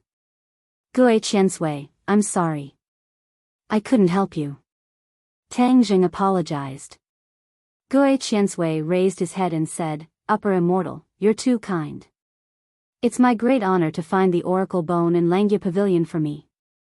Even if I die, I'm already satisfied. Moreover, this injury won't take my life. I just need more time to recover. But I'm really useless if I delay Upper Immortal's important matter. Gui Qiansui not only didn't blame him, but also kept blaming himself. Tang Zheng quickly said, Gui Qiansui, don't worry. I'll practice hard and strive to reach the higher floor of Langya Pavilion as soon as possible to find the oracle bone for you. Upper Immortal, Langya Pavilion is an important place of the Dragon Clan. You can go in and out freely. Moreover, a golden dragon appeared on your forehead just now. This situation has never happened before. It's a great opportunity for Upper Immortal. Gui Qiansui praised, but you'd better not let others know about this situation. Otherwise, I can't guarantee that others won't covet it. Tang Zheng was moved and nodded. He admitted that Gui Qiansui's reminder was very reasonable.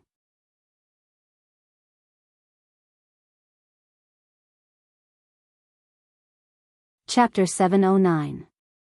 Tang Zheng remembered his harvest in Langya Pavilion, but he didn't know what that black thing was, so he took it out and asked Gui Qiansui, what do you think this is? That thing flew to Gui Qiansui and stared at it with its small eyes. It touched it with its claws and said, this. For a moment, it was a little sluggish. Tang Zheng was startled and asked curiously, what's wrong? Gui Qiansui raised his head and looked at Tang Zheng with a strange expression, Immortal, isn't this an oracle bone? What? Tang Zheng was shocked and almost jumped up, it's different from what you described. The oracle bone described by Gui Qiansui was not black like this, and there were turtle shell patterns on it, but there were no turtle shell patterns on it except for the scribbles. So, Tang Zheng thought for a long time, but still didn't recognize it as the oracle bone he was looking for. Guo Qiansui said, I'm just talking about an ordinary oracle bone, but this is not an ordinary one, so you didn't recognize it. In fact, if I didn't touch it, I wouldn't recognize it at a glance. The oracle bone is the shell of the turtle clan, and it has the unique aura of our turtle clan. When I touched it, I could feel this aura. As for the uniqueness of this turtle shell, it has been refined by someone. Refined before? Tang Zheng suspiciously creased his eyebrows. Guo Qiansui nodded, yes, the turtle's shell is very hard and can be used for defense. Some turtle shells can be refined into magic weapons, and this is one of them. You mean this is a magic weapon? Tang Zheng asked in surprise. He didn't feel any special aura from it, so he didn't think of it as a magic weapon. Guo Qiansui nodded, of course, this is a heaven-level defensive magic weapon. Immortal, you can infuse your true qi into it, and everything will be clear. Hearing this, Tang Zheng put the oracle bone in his hand and infused his true qi into it. Whoosh! A ray of black light gushed out from the oracle bone, forming a shield. Tang Zheng's eyes lit up and was surprised, it's really a heaven-level magic weapon. When he infused his true qi into it, he could finally feel the power of the oracle bone. However, this magic weapon didn't have a name like the other two magic weapons. Immortal, you don't have a defensive magic weapon, this oracle bone is suitable for you, you can name it first. Guo Qiansui said.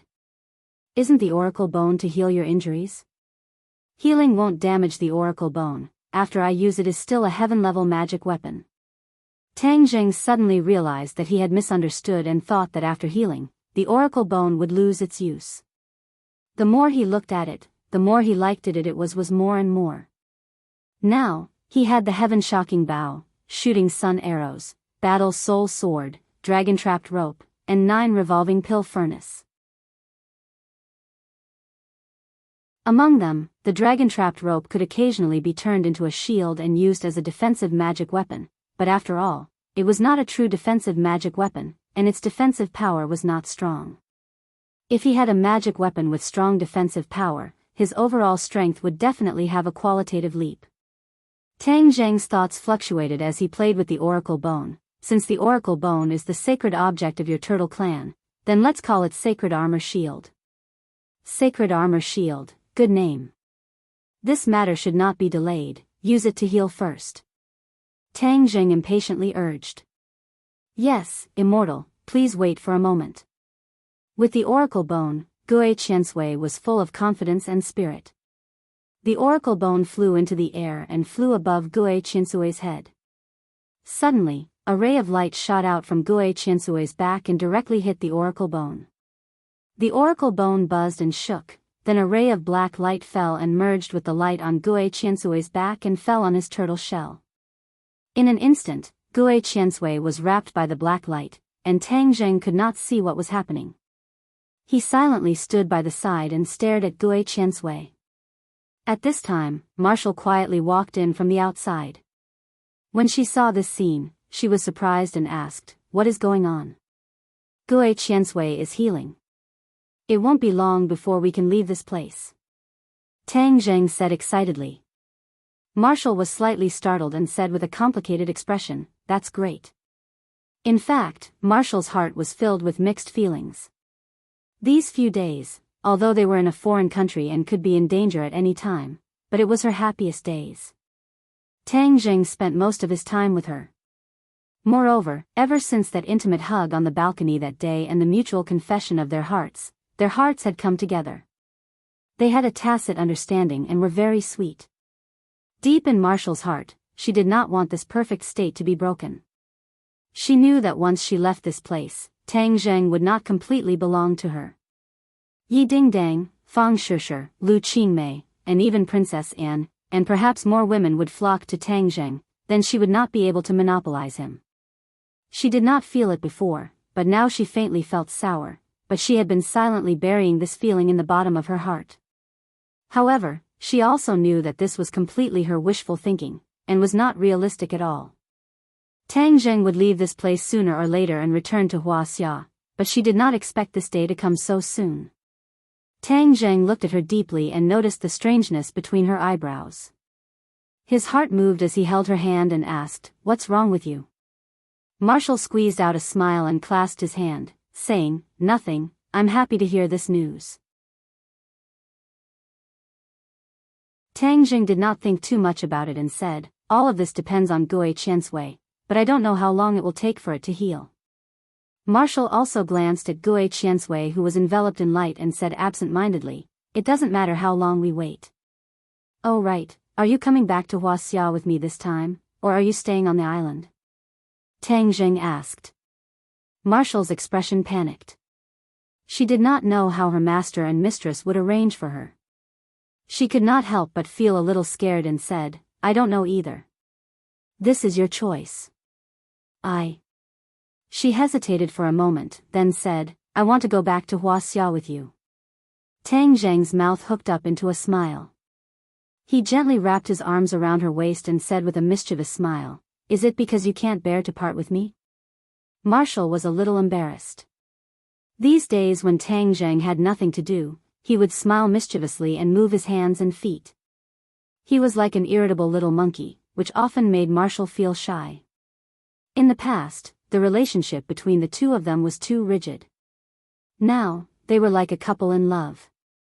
Occasionally, their intimate actions made Marshall's heart beat faster. She was even more excited than when they were intimate. Nonsense. Marshall rolled her eyes at him. Tang Zheng's mood was very good. He smiled and said, "There are no outsiders here. What are you afraid of? It doesn't matter if you tell the truth." Marshall subconsciously looked at Gui Qiansui. "It is healing. It can't hear." Tang Zheng said. "Humph, I won't say. Master and mistress have been waiting for your news. Since Gui Qiansui's injury is almost healed, I will immediately tell them the good news." After that, her figure flashed and escaped from Tang Zheng's devil claw. Tang Zheng shook his head and gave a knowing smile. A day and a night passed.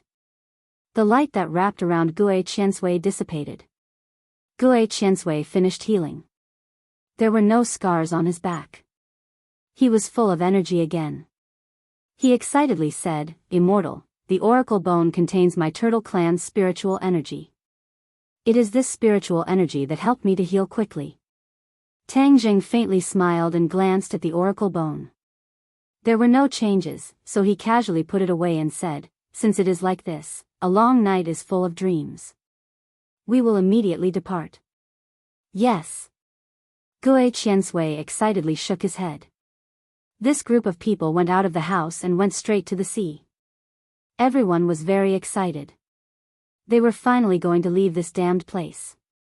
They almost lost their lives. Moreover, some of their companions were sacrificed. However, in the end, they turned this country upside down. It could be considered as a temporary release of their anger. This area was very desolate. When they arrived at the seaside, they did not meet anyone. The sea was just under their feet. Tang Jing nodded to Gui Qiansui. Gui Qiansui immediately climbed into the water. When it was immersed in the water, its speed was significantly faster. It was completely submerged by the sea. Gui Qiansui stopped, turned around and opened his mouth. A bubble came out of his mouth. This bubble was getting bigger and bigger. Finally, it became the size of a room, enough to accommodate dozens of people. If we enter the bubble, we can dive to the bottom of the sea. In this way, the enemy will not find us easily.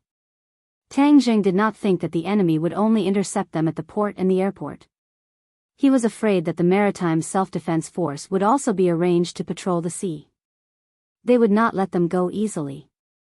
When they were at the bottom of the lake, they experienced the mystery of the bubble. So, they entered the bubble. The bubble quickly sank to the bottom of the sea.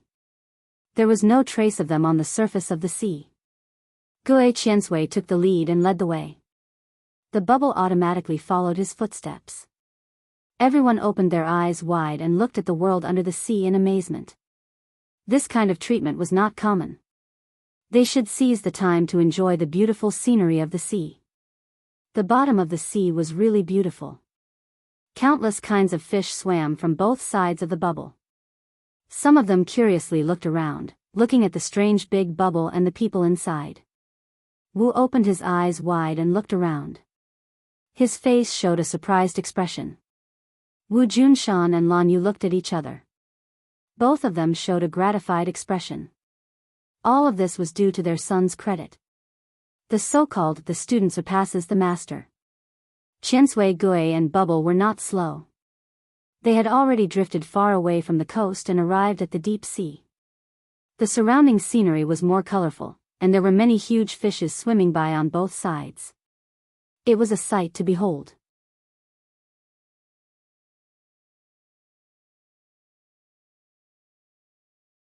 Chapter 710. Seeing Gui Qiansui stop, everyone's nerves tightened. Tang Jing quickly asked, "What's wrong?" "We encountered an enemy." "Enemy?" Everyone was surprised. They were in the deep sea, how could they encounter an enemy? However, everyone quickly understood what was going on. They saw a huge black object flying over from afar. Submarine.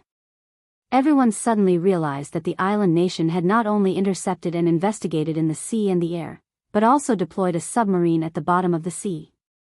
Tang Zheng and the others thought that they were undetected, but they accidentally ran into the enemy's encirclement. Many people's complexions suddenly changed. They were in the deep sea and not on land. Submarines were undoubtedly the overlords of the sea. Although they were strong individually, they could not use their skills in the sea. Gui Qiansui seemed to know what everyone was thinking. He stood in front of the bubble and said, "Don't panic." "So what if it's a submarine? They can't do whatever they want in the sea." Tang Jing smiled and comforted them, "Don't worry, everyone. Gui Qiansui has his own countermeasures." Seeing that Tang Zheng was so confident, everyone temporarily relaxed and returned to their stomachs as they stared ahead without blinking. The submarine had already approached. Compared to such a huge object, Tang Zheng and the others were like weak little dots that could not withstand the wind. They would be easily smashed into pieces. Moreover, the enemy would not choose a head-on collision. Because, with a burst of snow-white water, 2 torpedoes were shot out directly, drawing a white line in the water. Hiss! Everyone sucked in a breath of cold air, unable to take their eyes off this scene. Suddenly, Gui Qiansui's body lit up with a burst of light. With a bang, the light shone and the sea rolled. The explosion of the torpedoes was completely blocked by the light. When the light dissipated, a behemoth appeared in front of them. It was Gui Qiansui. His body was comparable to the submarine. He kicked his 4 legs and turned into a white line, rushing to the submarine. Bang! With a loud bang, a pit and a crack appeared on the submarine, and the submarine sank to the bottom of the sea. "Wow!" everyone exclaimed. On land, they didn't have a deep understanding of Qiansui's power, but in the sea, his attack power increased by 100 times. "Be careful." All of a sudden, the sound of Tang Zheng's footsteps rang out. A missile silently shot over from another direction. There were also other submarines. Gui Qiansui nimbly turned his body, and the seawater tumbled, forming a tall water wall in an instant. The missile hit the water wall and exploded, but the huge shock wave did not make Gui Qiansui move an inch. "You want to play hide and seek with me? Let's see how you can hide in this sea," Gui Qiansui said angrily.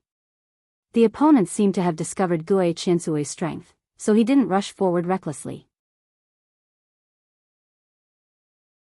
Instead, he chose to attack from a distance in order to play to his advantage. Gui Qiansui immediately saw through the opponent's intention and took the initiative to attack. His huge body flashed and disappeared into the dark sea. Boom! Boom! The sound of an explosion immediately came from the dark depths of the sea, making people feel as if their hearts had been hit by a heavy hammer, almost suffocating them. Everyone stared at the deep sea, trying to figure out what had happened. Suddenly, there was a loud explosion, and a ball of fire rose into the sky, but was quickly swallowed by the waves. Gui Qiansui swam back from the deep sea and said, "Shangxian, the enemy has been completely eliminated. Tang Jing nodded with relief. The destruction of 2 submarines of the island nation would certainly make them feel distressed for a long time. Let's move on, Tang Jing ordered. Gue Qiansui took the lead and led the way. This time, they didn't encounter any more enemies. After a long time, they finally arrived at their destination, the island where Wu Junshan and the others lived. Everyone floated to the surface and walked on the beach. Seeing the island again, everyone had a complicated feeling. They had just walked through the gates of hell, so their mood was particularly complicated. The others didn't know Tang Zheng's plan, so they looked at him curiously. Tang Zheng smiled and didn't keep them in suspense. He said directly, everyone has lived on this island for so long, so we are familiar with it. Moreover, there are many houses on the island that can be used after some repairs, so it's more convenient. So I chose this island to be everyone's residence in the future. Isn't this place already exposed? The island nation won't let go of this place. Isn't this a living target? Someone questioned. Don't worry. Didn't I say that I will build a moving island? Everyone on the moving island won't be easily discovered by the enemy. Tang Zheng said. Moving island? Isn't this a fixed island? Everyone was skeptical. Tang Zheng didn't waste time and directly asked everyone to get on the island. Then he said, everyone, wait on the island for a while. There may be some movements later. Don't panic and be impatient. What movements will there be? We'll know in a while. Tang Zheng smiled mysteriously. Gue Qiansui, let's go. Tang Zheng and Gue Qiansui went into the sea together and soon sank to the bottom of the sea, leaving behind a group of people looking at each other and chattering. Wu Junshan looked at Lan Yu and said worriedly, can he do it? Lan Yu proudly raised his head and said unquestionably, of course he can. How can my son not do it? Marshall, don't you think so? Marshall had been staring at the sea. Hearing this, he turned his head and smiled. Master's wife is right. Lan Yu looked deeply at Marshall and praised, Marshall, you look very good when you smile. You are very feminine. In the future, smile more when you are beside Tang Zheng. He will definitely like it. Men like feminine women. Master's wife, Marshall's cheeks were slightly red. Although she had been with Lan Yu all the time, Lan Yu had never said such words to her. She couldn't help but feel shy. Silly girl, I'm doing this for your own good. He has so many women by his side. If you don't stand out, how can you compete with those women? Lan Yu said earnestly. Marshall's cheeks turned even redder. He wished he could find a hole to hide in. Cough.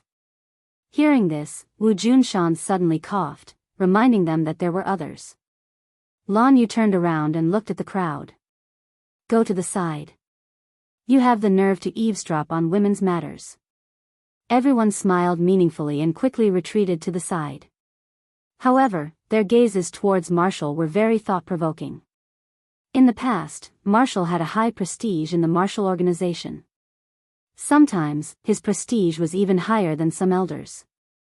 Now that everyone was looking at him with such gazes, he was extremely shy. Lan Yu pulled Marshall's hand and said in a low voice, Marshall, I watched you grow up. I understand you too well.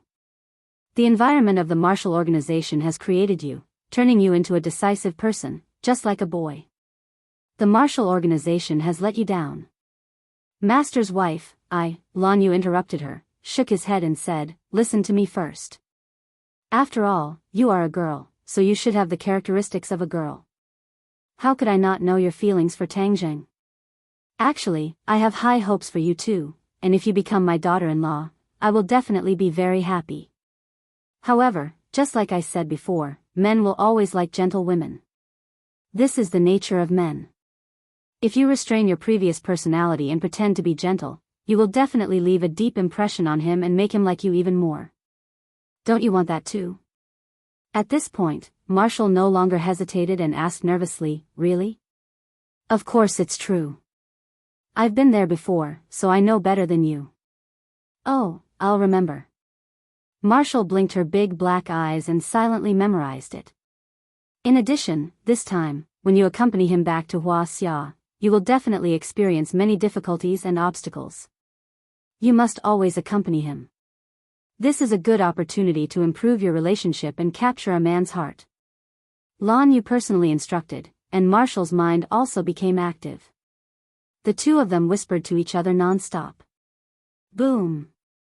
With a loud sound, the earth shook and the mountains shook. Everyone was shocked and exclaimed, "What's going on? Is there an earthquake?" Lan Yu and Marshall also stopped. Lan Yu remembered Tang Zheng's warning and quickly comforted them. "Don't worry, Tang Zheng said that nothing will happen. Everyone, don't panic." The island kept shaking as if there was a real earthquake. Everyone's face tightened and looked at each other, not knowing what happened. At this moment, Tang Zheng was staring at Gue Qiansui from the bottom of the sea. Gue Qiansui became a huge monster again. This time, it was bigger than before, like an island. It broke the stone connecting the island and the bottom of the sea. With a rumbling sound, the island immediately sank to the bottom of the sea. Gue Qiansui's figure flashed and swam to the bottom of the island. The island fell on its back, splashing countless waves, and the falling momentum of the island immediately stopped. So that's how it is. Although Tang Zheng already knew about Gue Qiansui's plan, seeing it with his own eyes, he still couldn't help but feel shocked. Gue Qiansui was really too powerful. He could actually carry an island like this. Tang Zheng couldn't estimate how heavy it was. "Immortal, I'm done." Gue Qiansui fixed the island and said. Tang Zheng nodded and said, "Gue Qiansui, it's been hard on you. Now, I'll leave all of them to you. Take care of them for me. Immortal, rest assured, with me here, I will do my best to protect their safety. It's just that I can't serve you in the future. No, your island is my last support. If I can't survive in the future, then I can only return to this island." Tang Zheng already had a plan. His strength was getting stronger and stronger, and the things he did were getting more and more out of hand. He couldn't guarantee that he wouldn't be chased down by others.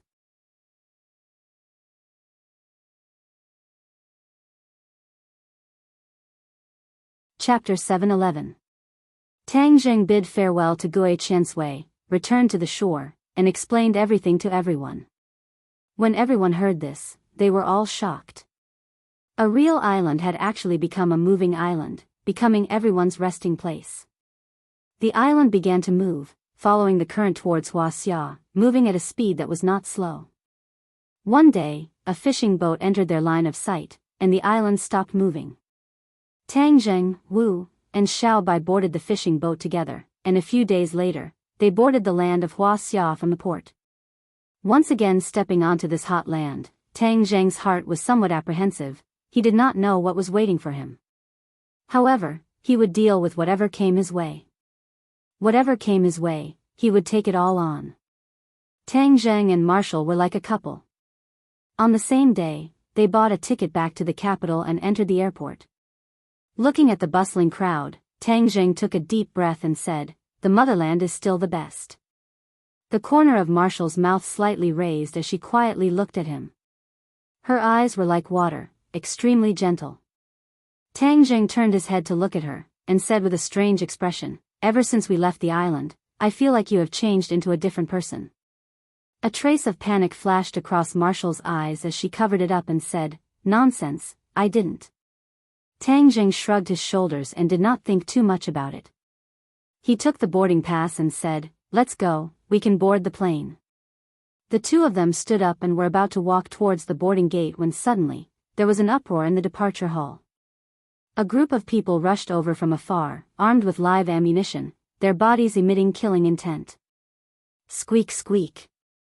Xiao Bai on his shoulder cried out vigilantly, its pair of small eyes rolling around as it bared its teeth. Its injuries had already healed, but the little guy seemed to have become a little irritable. Whenever there was a situation, it would be so angry that it wanted to spit fire. Tang Zheng rubbed its head and warned, "Xiao Bai, don't act recklessly." Xiao Bai was under his illusion, the others could not see Xiao Bai's existence at all. Marshall's pupils slightly constricted as she stared at the group of people rushing over and said in a low voice, "It seems like they are coming for us." Tang Jing expressionlessly said, "Of course they are coming for us." He had already smelled a familiar aura from these people, super soldiers modified by the Dragon Group. The Dragon Group's genetic modification project was a great success. Who knows how many super soldiers they had modified. Furthermore, the 4 heavenly kings were the best of the best. The burns on Marshall's body was caused by one of the 4 heavenly kings, the Fire King. "It's the Dragon Group." Marshall also saw the clues and said softly. Tang Jing nodded his head without batting an eyelid. The Dragon Group spies are everywhere. If we use our real identities to buy tickets, then we will definitely be monitored by them. It seems that their formation is not small. I'm afraid that there will be a big one. Didn't you and the Dragon Groups? Why do they dare to be so bold? Marshall said suspiciously. Tang Zheng laughed coldly. The balance is only temporary. There must be other factors or other forces entering and breaking this balance. Then the Dragon Group's Xing Feng will naturally be unrestrained. Marshall frowned, agreeing with his point of view. Then what should we do? Let's wait and see. Let's see what kind of medicine the other party is selling. Tang Zheng was prepared to deal with all changes. Because, for the time being, he still could not figure out the Dragon Group's trump card. While they were talking, the Dragon Group had already surrounded the 2 of them. The other passengers were also forcefully isolated. Tang Zheng and Marshall were like dumplings filled with fillings, being chased and blocked in the middle. Tang Zheng remained unmoved. He looked around fearlessly and said, "Where's Xing Feng? If the main character doesn't come out, he will send you shrimp soldiers and crab generals?" Back then, when Tang Zheng's cultivation was not as good as it was now, he was not afraid of the Dragon Group, let alone now that his cultivation had advanced by leaps and bounds. He had already reached the 9th level of Anidia, and was only a step away from the Aurus core stage. There was a commotion in the other party's crowd. 3 people walked out with a majestic gait. They glared at him and roared, "How dare you? Who do you think you are? How dare you call our boss by his name?" Tang Jing glanced at the 3 of them and said, "The owner didn't come out, so he let the dogs out first. Furthermore, it's 3 dogs that can bark." "Oh, I remember that there were originally 4 dogs, but one of them had already turned into a dead dog, right?" He could tell that the 3 of them were completely different from the other super warriors. Especially the aura on their bodies, they were extremely cold, similar to the Fire King back then.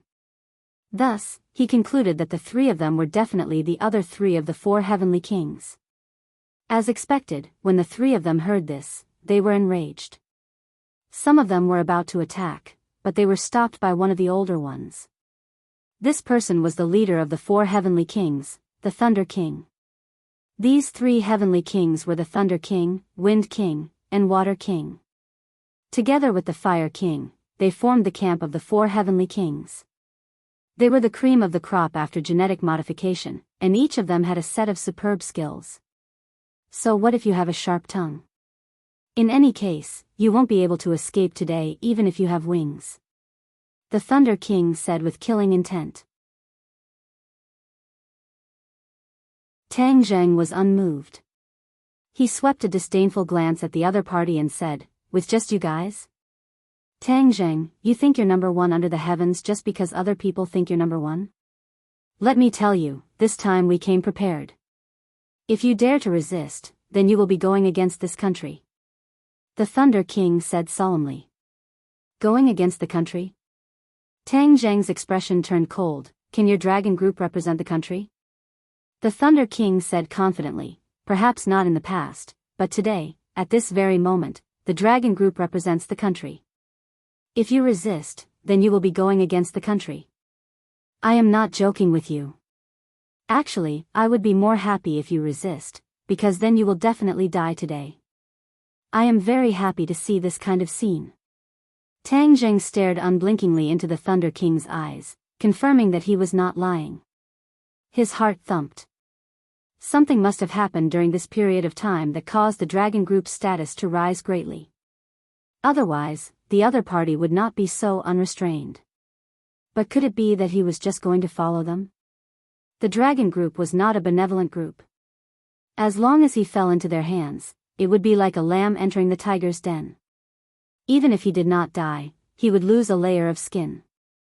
Seeing Tang Zheng's expression change, the Thunder King said with killing intent, "There is no time for you to consider. Since you are not going to surrender, then we will take action directly. Resist as much as you want. The more you resist, the more people you kill, and the happier I will be." As if trying to goad him, these words caused Tang Zheng's eyelids to twitch. Flames of fury shot up within him. In the blink of an eye, the Thunder King waved his hand, and the other super soldiers charged forward. In an instant, the airport was in chaos, and screams rang out everywhere. This kind of scene was rare, and there were still many people who stopped to watch. Tang Zheng had originally wanted to call Su Yingtian to clarify things, but the other party's movements were too fast. Before he could take out his phone, the attack had already reached him. Tang Zheng frowned deeply, weighing the pros and cons. In the end, he decided not to take a loss for the time being. Otherwise, if he fell into the other party's hands, he would be at their mercy. "Do it," he called out in a low voice. Just as he was about to counterattack with his martial arts, he heard a thunderous voice ring out. "Stop, all of you stop. I want to see who dares to make a move today. Then I will definitely make him regret being born into this world." This voice was crude and filled with an explosive aura. However, it was as if it had a magical power, causing everyone to subconsciously stop what they were doing. The three heavenly kings frowned at the same time. Today, the three of them had made a move together, and that meant that they had a plan in mind. If Tang Zheng resisted, the three of them would work together to capture him, or even kill him directly. This was Xing Feng's plan. It was a pity that an unforeseen event had suddenly occurred. If they wanted to carry out this plan, it would be harder than ascending to the heavens. Moreover, there was a possibility that they would achieve the opposite of what they wanted. Even the three heavenly kings could not bear this responsibility. Another group of people charged in, and like a spear, they charged at the people from the dragon group, causing them to sway unsteadily and fall into disarray. A tall figure came before Tang Zheng, frowning as he looked him up and down. Then, he thumped heavily on his chest, and said, "You brat, you really make people worry." Tang Zheng smiled slightly, and said, "Chief Su, you came just in time. I had no choice but to come in time. Do you think I don't know your temper? If I had come just a little later, you would have directly torn down this airport. That would have been a huge mess." As he said that, Su Yingtian glanced at the people from the dragon group, and said, "Wouldn't that be fulfilling their wishes? I won't just stand by and watch this kind of thing happen." The Thunder King's expression changed slightly, and he walked out, furiously saying, "Chief Su, Tang Zheng is someone that our boss specifically wants. Are you trying to stop us and go against the dragon group with such a big lineup?" Su Yingtian glanced at the other party in disdain, and said, "Who do you think you are to dare speak to me like that?" The Thunder King's face alternated between red and white as he roared furiously, "Su Yingtian, don't go too far." Su Yingtian ignored the Thunder King, and said, "Go back and tell your boss that if he wants to touch Tang Zheng, he will have to go through me first. Hold it right there." Seeing that the other party was about to leave, the Thunder King quickly blocked his path. The others also moved, and the Dragon Group and the National Security Bureau were in a standoff. The flames of war seemed to be on the verge of erupting. Su Yingtian's expression did not change as he stared coldly at the Thunder King, and said, "You want to stop me? Don't blame me for being merciless. Su Yingtian, you should know that Tang Zheng is someone that the higher-ups specifically want. If you dare to take him away, that would be disobeying orders," the Thunder King said in exasperation. Su Yingtian pursed his lips, and said, "The higher-ups? You want to use this to suppress me? Let me tell you, when I use this move, you won't even know where you are. Before you want to stop me, you'd better call your boss and ask for instructions." Otherwise, you'll suffer a loss and have no one to reason with. Su Yingtian's aura was strong, and his entire body was exuding a tyrannical aura. The Thunder King did not dare to underestimate him at all. Seeing him make such a solemn vow, the Thunder King felt a little guilty, and he took out his phone to make a call. Yes, I got it. After speaking for a while, the Thunder King's expression turned ugly. As he spoke, he raised his head to look at Tang Zheng and Su Yingtian, seemingly unwilling to accept this.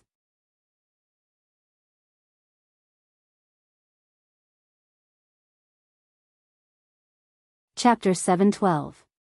The Thunder Emperor glared at Tang Zheng and gnashed his teeth. We're not finished. After that, he turned around and left with his subordinates. Su Yingtian looked at the other party's departing figure with ridicule.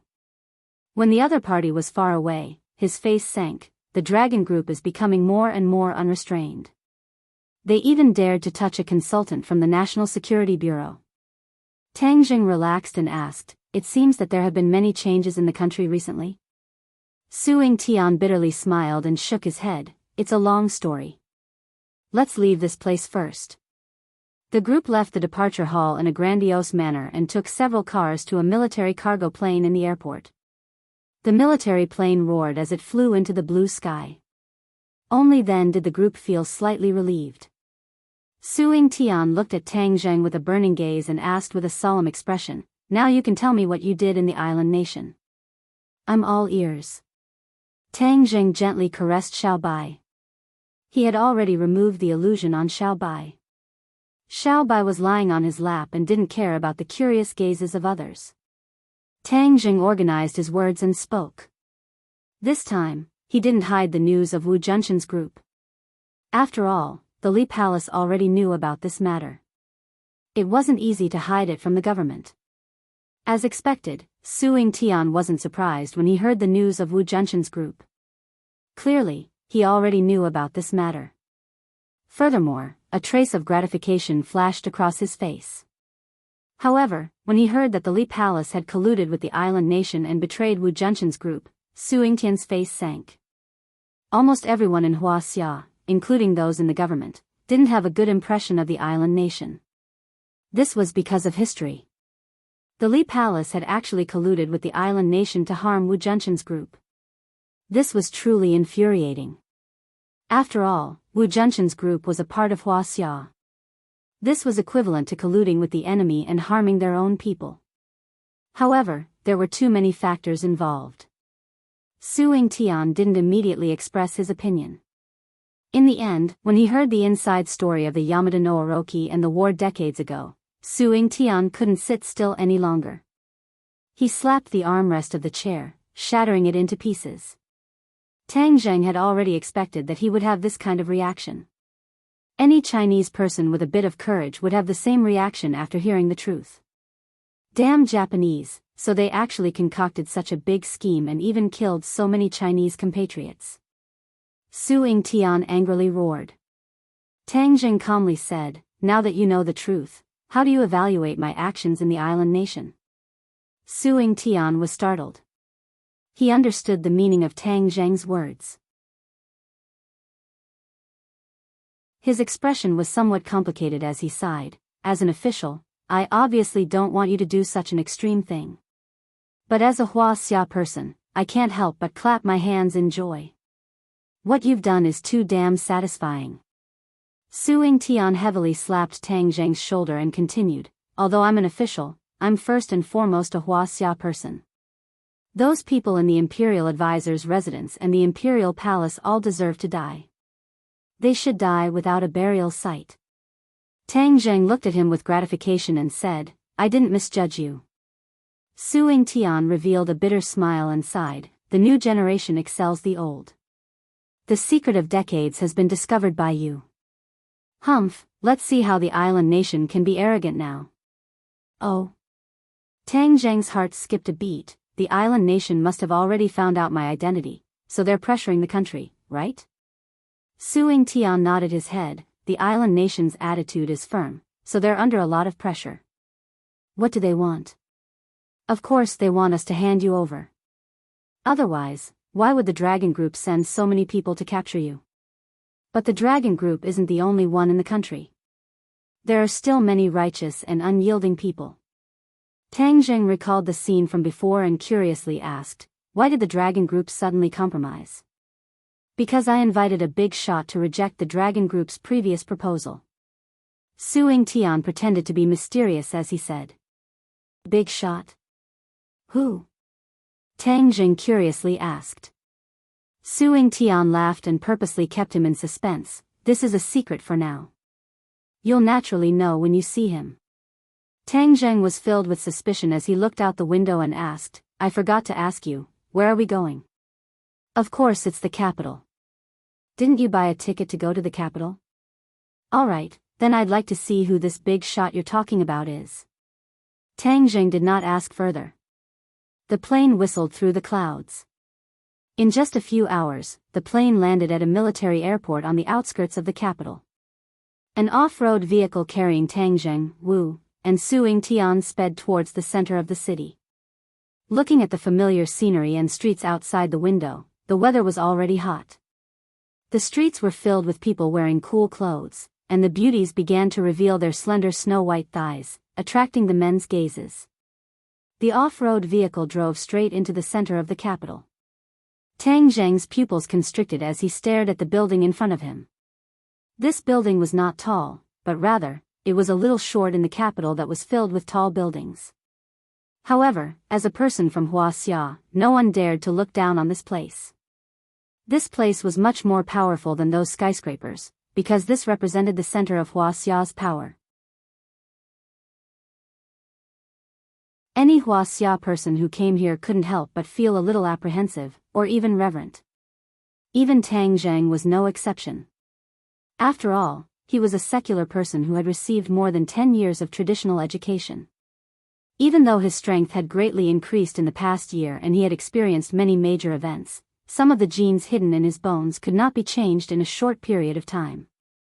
On the other hand, Wu was unperturbed. He glanced outside and then closed his eyes to rest.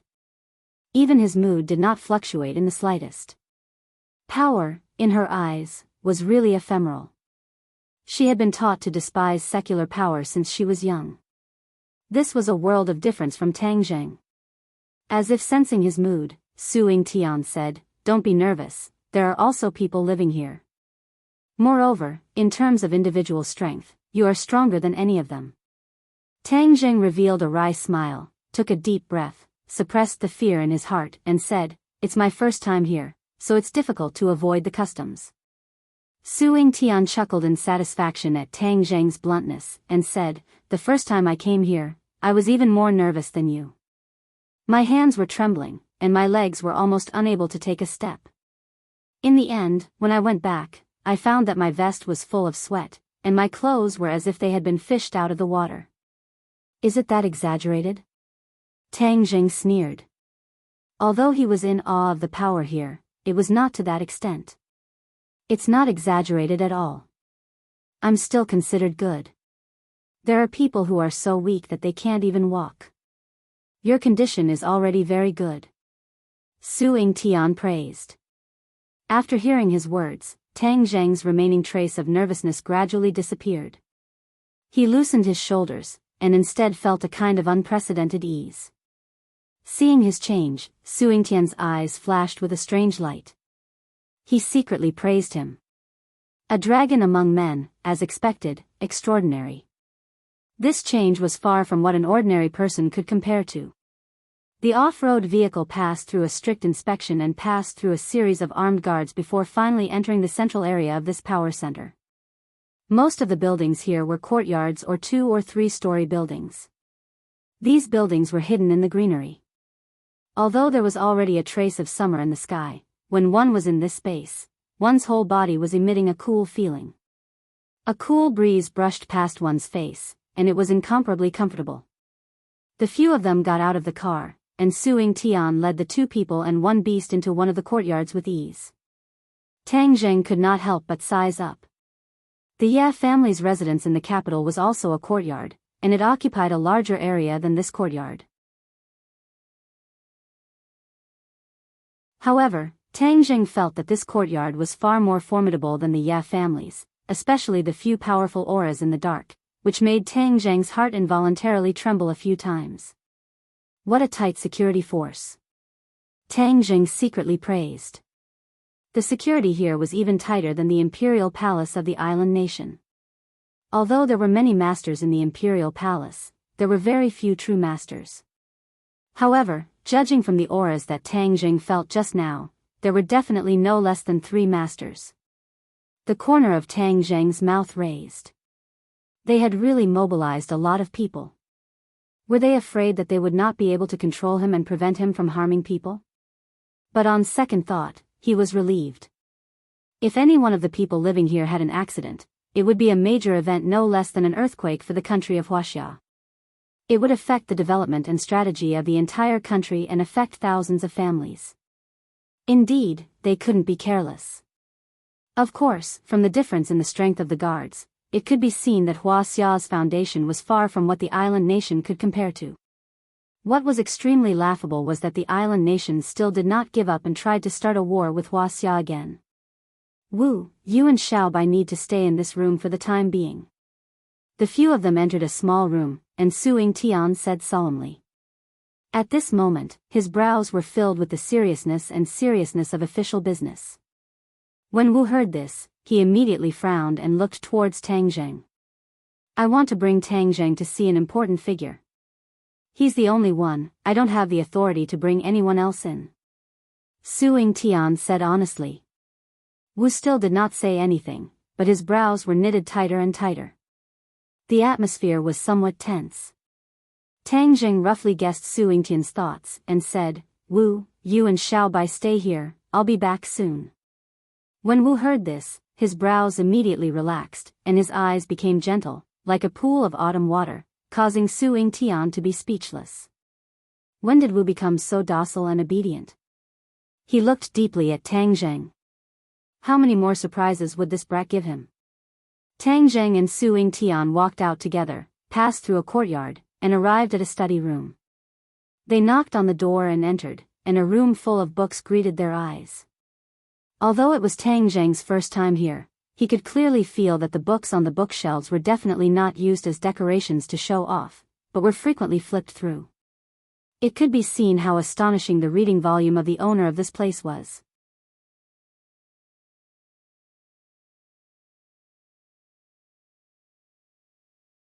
Chapter 713.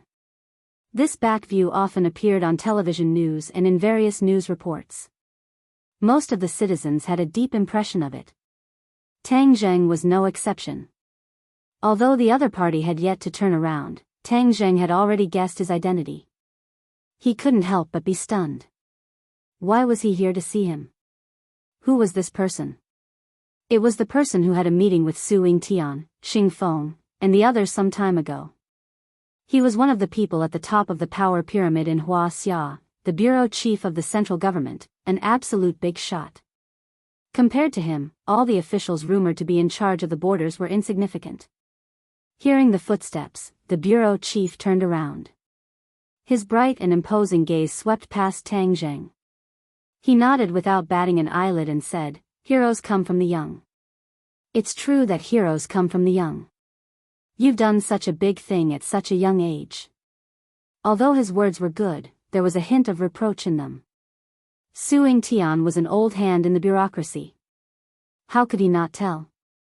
His heart couldn't help but skip a beat as he thought to himself, this is bad. Tang Jing didn't think about the deeper meaning of the other party's words. His expression didn't change. Although the other party's identity was out of Tang Jing's expectations, the respect he had when he first came in had unknowingly disappeared. He said in a neither servile nor overbearing manner, "Thank you for the compliment. This is what I should do." Clearly, he didn't think that what he had done in the island nation was wrong. He took the other party's words as genuine praise. Hearing that, the bureau chief's thick brows immediately furrowed. His gaze turned sharp as he stared straight at Tang Jing.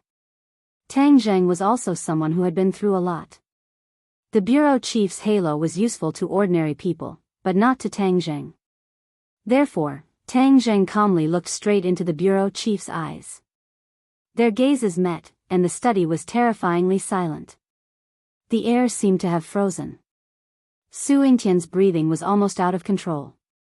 He rolled his eyes and lamented to himself, "Why did I forget to give Tang Jing a heads up just now? This is too rash and will only backfire." But at this moment, he had no way of reminding Tang Jing. The corner of Su Yingtian's mouth twitched a few times. He tasted bitterness in his mouth, but there was nothing he could do. What should I do? You actually feel that it's quite glorious?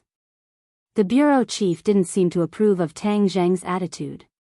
Tang Zheng said calmly, "Of course, killing the enemy is part of our duty. Moreover, the other party has committed many crimes in Huaxia. This is just the interest collected from them. That's an old story." "Is that so? You think you can forget the past just because you're an adult? History is meant to be remembered, not forgotten." Tang Zheng wasn't afraid in the slightest and said firmly. Su Yingtian's jaw almost dropped to the ground. He really wanted to rush up and cover Wang Zheng's mouth, praying that he would stop talking nonsense. History is meant to be remembered, not forgotten.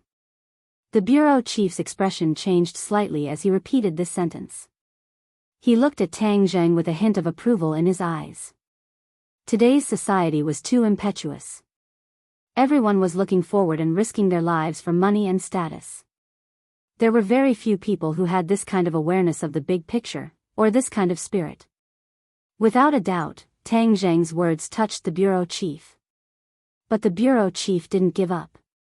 He still said in a deep voice, "But everything has to be done in a certain way. If you mess around like this, you will only end up in a passive position and disrupt the established steps." Tang Zheng didn't give in at all. He said stubbornly, "But sometimes the arrow has to be shot. Island Nation has 2 malignant tumors, Yamada no Orochi and the Imperial Tutor's residence. If we don't get rid of them, there will be endless troubles in the future."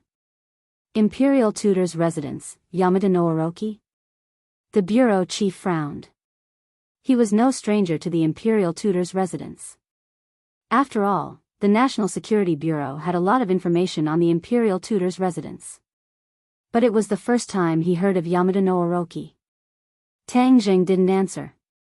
Instead, he looked at Su Yingtian. Su Yingtian understood tacitly. He knew that Tang Zheng wanted him to introduce the situation and give him the opportunity to show his face. He couldn't help but feel grateful. He quickly organized his words and introduced the situation of Yamada no Orochi. As expected, the bureau chief and Su Yingtian had the same reaction. Especially when it came to the conspiracy of the war decades ago, his eyes were obviously burning with anger. Seeing that ball of anger, Tang Zheng was secretly relieved. If the country's leader could still maintain this sense of pride and honor for history, then this country had a lot of hope. There's such a thing? It was the bureau chief's first time hearing about this inside story. He stared at Tang Zheng. Tang Zheng nodded seriously. "I can guarantee the authenticity of this information." The bureau chief nodded seriously and looked at Su Yingtian. Su Yingtian had an idea and said, "Then we can use this to change the situation this time." Obviously, he wanted to use this to make a fuss. After all, the island nation was already putting pressure on Huaxia to make Huaxia hand over Tang Zheng. The bureau chief also saw through Su Yingtian's thoughts. He didn't comment. Tang Zheng did not care about what the two of them were thinking and said to himself, "I haven't finished speaking yet. This is only a part of the news. There is another piece of news that is even more important. I think you guys are more interested in hearing it." "What?" "My guess is that the 8-headed serpent has already been subdued by the 100 transformation Star Lord. These two fellows are together, colluding with each other. The consequences will be extremely terrifying, and it is definitely not something you want to see," Tang Zheng said in a heavy tone. Actually, he didn't want to see this result either. Although this news hadn't been confirmed, he completely believed it. 100 Faces Star Lord. The bureau chief's eyelids twitched, and his expression changed slightly. His big reaction was enough to show the magic power of the name 100 Faces Star-Lord. Back then, what happened in the 100,000 Mountains was not a secret. The government had already inquired about most of it through various channels. Later on, they even sent elite troops to barge into the 100,000 Mountains, but without exception, they were all annihilated. Among them, the scattered news that was sent back was that 100 Faces Star-Lord was very terrifying. The 100,000 Mountains had become the territory of monsters, and those who barged in would definitely die. After countless failures and sacrifices, the government finally gave up on the idea of sending people into the 100,000 Mountains.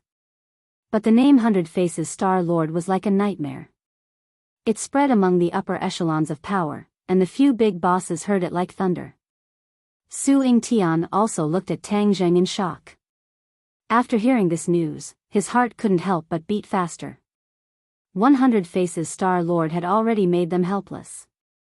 If Yamata no Orochi was added, it would definitely be a huge disaster. Then wouldn't they immediately attack us? Su Ying-tian asked in a hoarse voice. Tang Zheng had also been thinking about this problem. After a few days of thinking, he rejected this idea. He shook his head and said, "No." Why? The other two looked at Tang Zheng curiously, as they were curious about this answer that was out of their expectations. Because they have a bigger plan. My intuition is that they won't act rashly before this plan succeeds. This was the conclusion that Tang Zheng came to from 100 Faces Star-Lord's reaction of biding his time for such a long time. He believed in his own results. A bigger plan? What's that? Tang Zheng didn't intend to reveal this news at first. But after seeing the bureau chief, he changed his mind. Perhaps letting the government know this news would be more effective in stopping 100 Faces Star-Lord's plan. Use the Mountain River blood sacrifice array formed by tens of thousands of people to bring the Devil Clan back to this world, Tang Zheng said in a deep voice. Swoosh swoosh. As soon as this was said, the two of them changed their expressions. They were no stranger to the term Devil Clan. They knew what the Devil Clan represented. They represented slaughter and blood. If the Devil Clan descended, then this world would really be finished. The bureau chief couldn't help but grab Tang Zheng's hand and ask, "Will the Devil Clan really descend to this world?" Tang Zheng said honestly, "It's possible, as long as 100 Faces Star-Lord's plan succeeds." That Mountain River blood sacrifice array?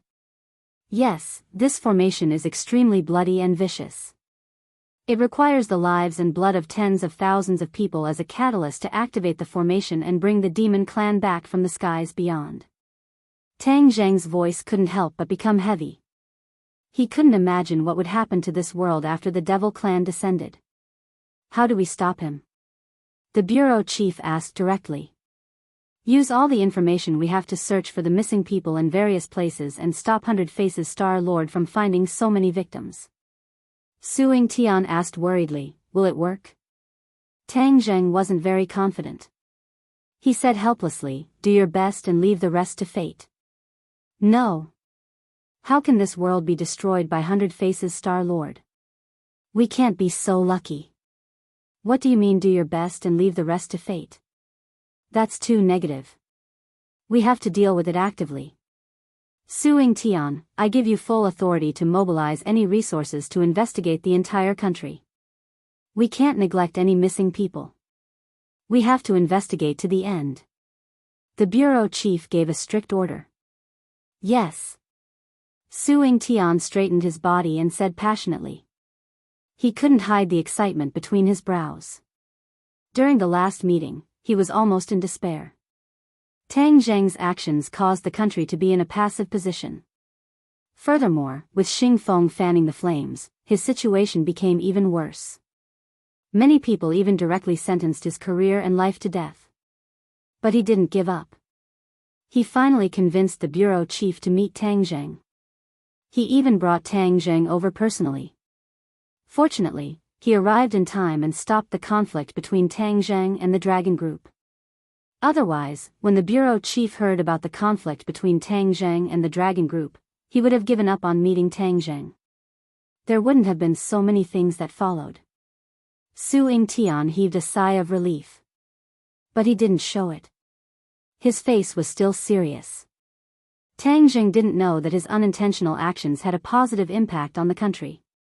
And it was a positive impact that affected thousands of families.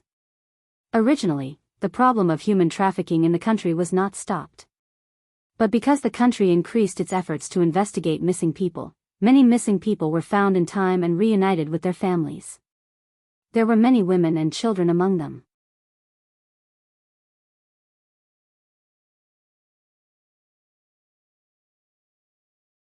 Chapter 7:14. The bureau chief looked at Tang Jing sternly and asked, "As a cultivator, you have a special identity. Do you have any suggestions?" Tang Jing's heart moved, and he asked the question that had been buried in his heart for a long time. How does the country view cultivators? Hiss. Su Yingtian sucked in a breath of cold air. This question was too direct. The bureau chief was calm and said, "Cultivators and martial artists are the same. They are also part of society. A few hundred years ago, cultivators were expelled. That was because people were limited by their knowledge and experience. Now that technology is advanced, many things are different. Cultivators can also exist in this world like martial artists." Tang Jing was happy. It seemed that the government's attitude towards cultivators was much more open-minded. They didn't just suppress them. However, cultivators are too special. Or rather, they are too powerful. If too many of them exist in this world, there will be many problems. The bureau chief added. Tang Jing's head thumped. It was as if a bucket of cold water was poured on his head. His excitement was extinguished. He smiled bitterly. He was too naive. He really thought that the government would accept all cultivators. At least with the current situation, it was impossible. Greater than or equal to cultivators were too powerful. Especially Tang Jing's action this time, the government had directly witnessed the power of cultivators. Cultivators were like nuclear bombs. They were very powerful. If they were within a controlled range, they would be beneficial to the country. If they were completely out of control, they would definitely be a very unstable factor. That was to say, if a small number of cultivators existed, the country wouldn't interfere too much. If they allowed a large number of cultivators to return, the government wouldn't sit by and do nothing. Of course, there was another layer of meaning in the bureau chief's words. Tang Jing also figured it out. The bureau chief emphasized on technology. That was to say, it wasn't a few hundred years ago. The government had no way to deal with cultivators. The power of technology couldn't be underestimated. Not to mention nuclear bombs, the mecha developed by the Dragon Group couldn't be underestimated. There were also super soldiers. No one could be sure that super soldiers wouldn't be weaker than cultivators in the future. Also, super soldiers could be mass-produced. That would be a very terrifying force. The bureau chief's words were a combination of kindness and authority, which gave Tang Jing a lot of insights. However, he was not as enthusiastic as Tian Chanzi about the return of the large group of cultivators. He had already determined that if the large group of cultivators returned, it would not be of much benefit to the ordinary people. What he considered was not the stability of the regime, but the benefits to the general public. Both sides had different starting points, but they could be considered to have reached the same conclusion. Thus, Tang Jing solemnly nodded and said, "Cultivators will not harm the country, but I hope that the country will not judge people with colored glasses, or sooner or later there will be problems." As soon as he said this, Su Yingtian's back was drenched in sweat. These words were too bold. It was equivalent to threatening the other party, telling the government not to go too far. Otherwise, the cultivators would also resist. No one had ever dared to say such things in front of the chief. Su Yingtian was secretly anxious for Tang Jing. Newborn calves were not afraid of tigers. The bureau chief looked at Tang Jing with burning eyes. Their eyes met, and after a long time, the bureau chief took the initiative to reach out his hand and simply said, "Okay." The two hands tightly held together, and it could be considered that they had reached a preliminary consensus. Su Yingtian brought Tang Jing out of the study and said in a low voice, "You are so bold. You scared me to death just now. I almost had a heart attack." Tang Jing smiled indifferently. "Is it so exaggerated?" "Of course. You don't know, but if there is really a disagreement, there are countless experts in the dark who are not to be trifled with." Su Yingtian said with a bitter smile. "I am not to be trifled with either." Tang Jing said quietly. If the other party really wanted to kill him, he would not sit still and wait for death. In the end, it was still unknown who would emerge victorious. If Su Yingtian knew his true thoughts, he would probably be so scared that he would hide far away. Seeing Tang Jing's disapproving expression, Su Yingtian only hoped to bring them away from this place as soon as possible. Suddenly, a person walked in front of them. The two of them were startled, and their expressions became somewhat unsightly. Enemies are bound to meet on a narrow road. They actually met Xing Feng here. Xing Feng strode towards the two of them and stopped in front of them. He coldly looked at Tang Jing and said, "This time, consider yourself lucky. You managed to get away with it." Tang Jing looked at the other party in ridicule and said, "Xing Feng, to be honest, when I first saw you, I really did not expect that you would have today. Otherwise, when we were in Dianan, you would have died long ago." Xing Feng's pupils shrank and said, "I still have to thank you. If not for you, I would not have today's achievements." This was the truth. Back then, Xing Feng was just a general in the army in Dianan.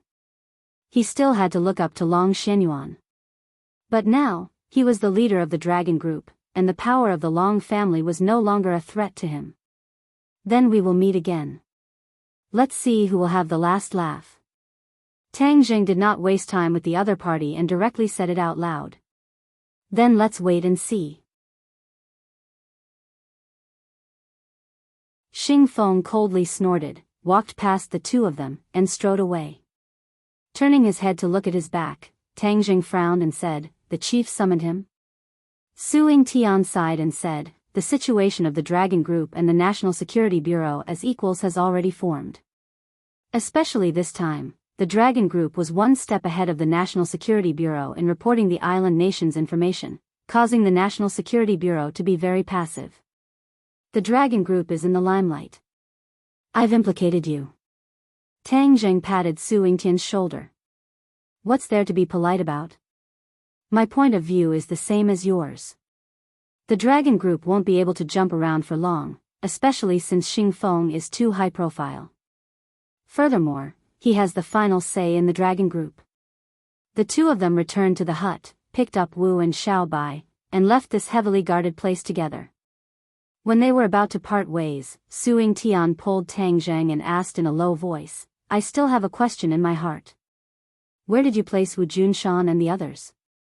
Wu Junshan and the others were a force that could not be underestimated, but it was as if they had disappeared from the face of the earth. Tang Jing smiled mysteriously and did not answer. He held Wu's hand and quickly disappeared in front of Su Yingtian's eyes. Su Yingtian shook his head. There was nothing he could do. In the same study room, the head sat on a chair behind the desk. Xing Feng carefully sat on the sofa and looked at the head in awe. The Li Palace has already sent back news. The Li Palace master has already explained the matter of the island nation. This is only a personal grudge between the Li Palace and Wu Junshan and the others. It does not involve the country, so they use the power of the island nation. Before this, they did not know about the matter of the Yamada no Orochi.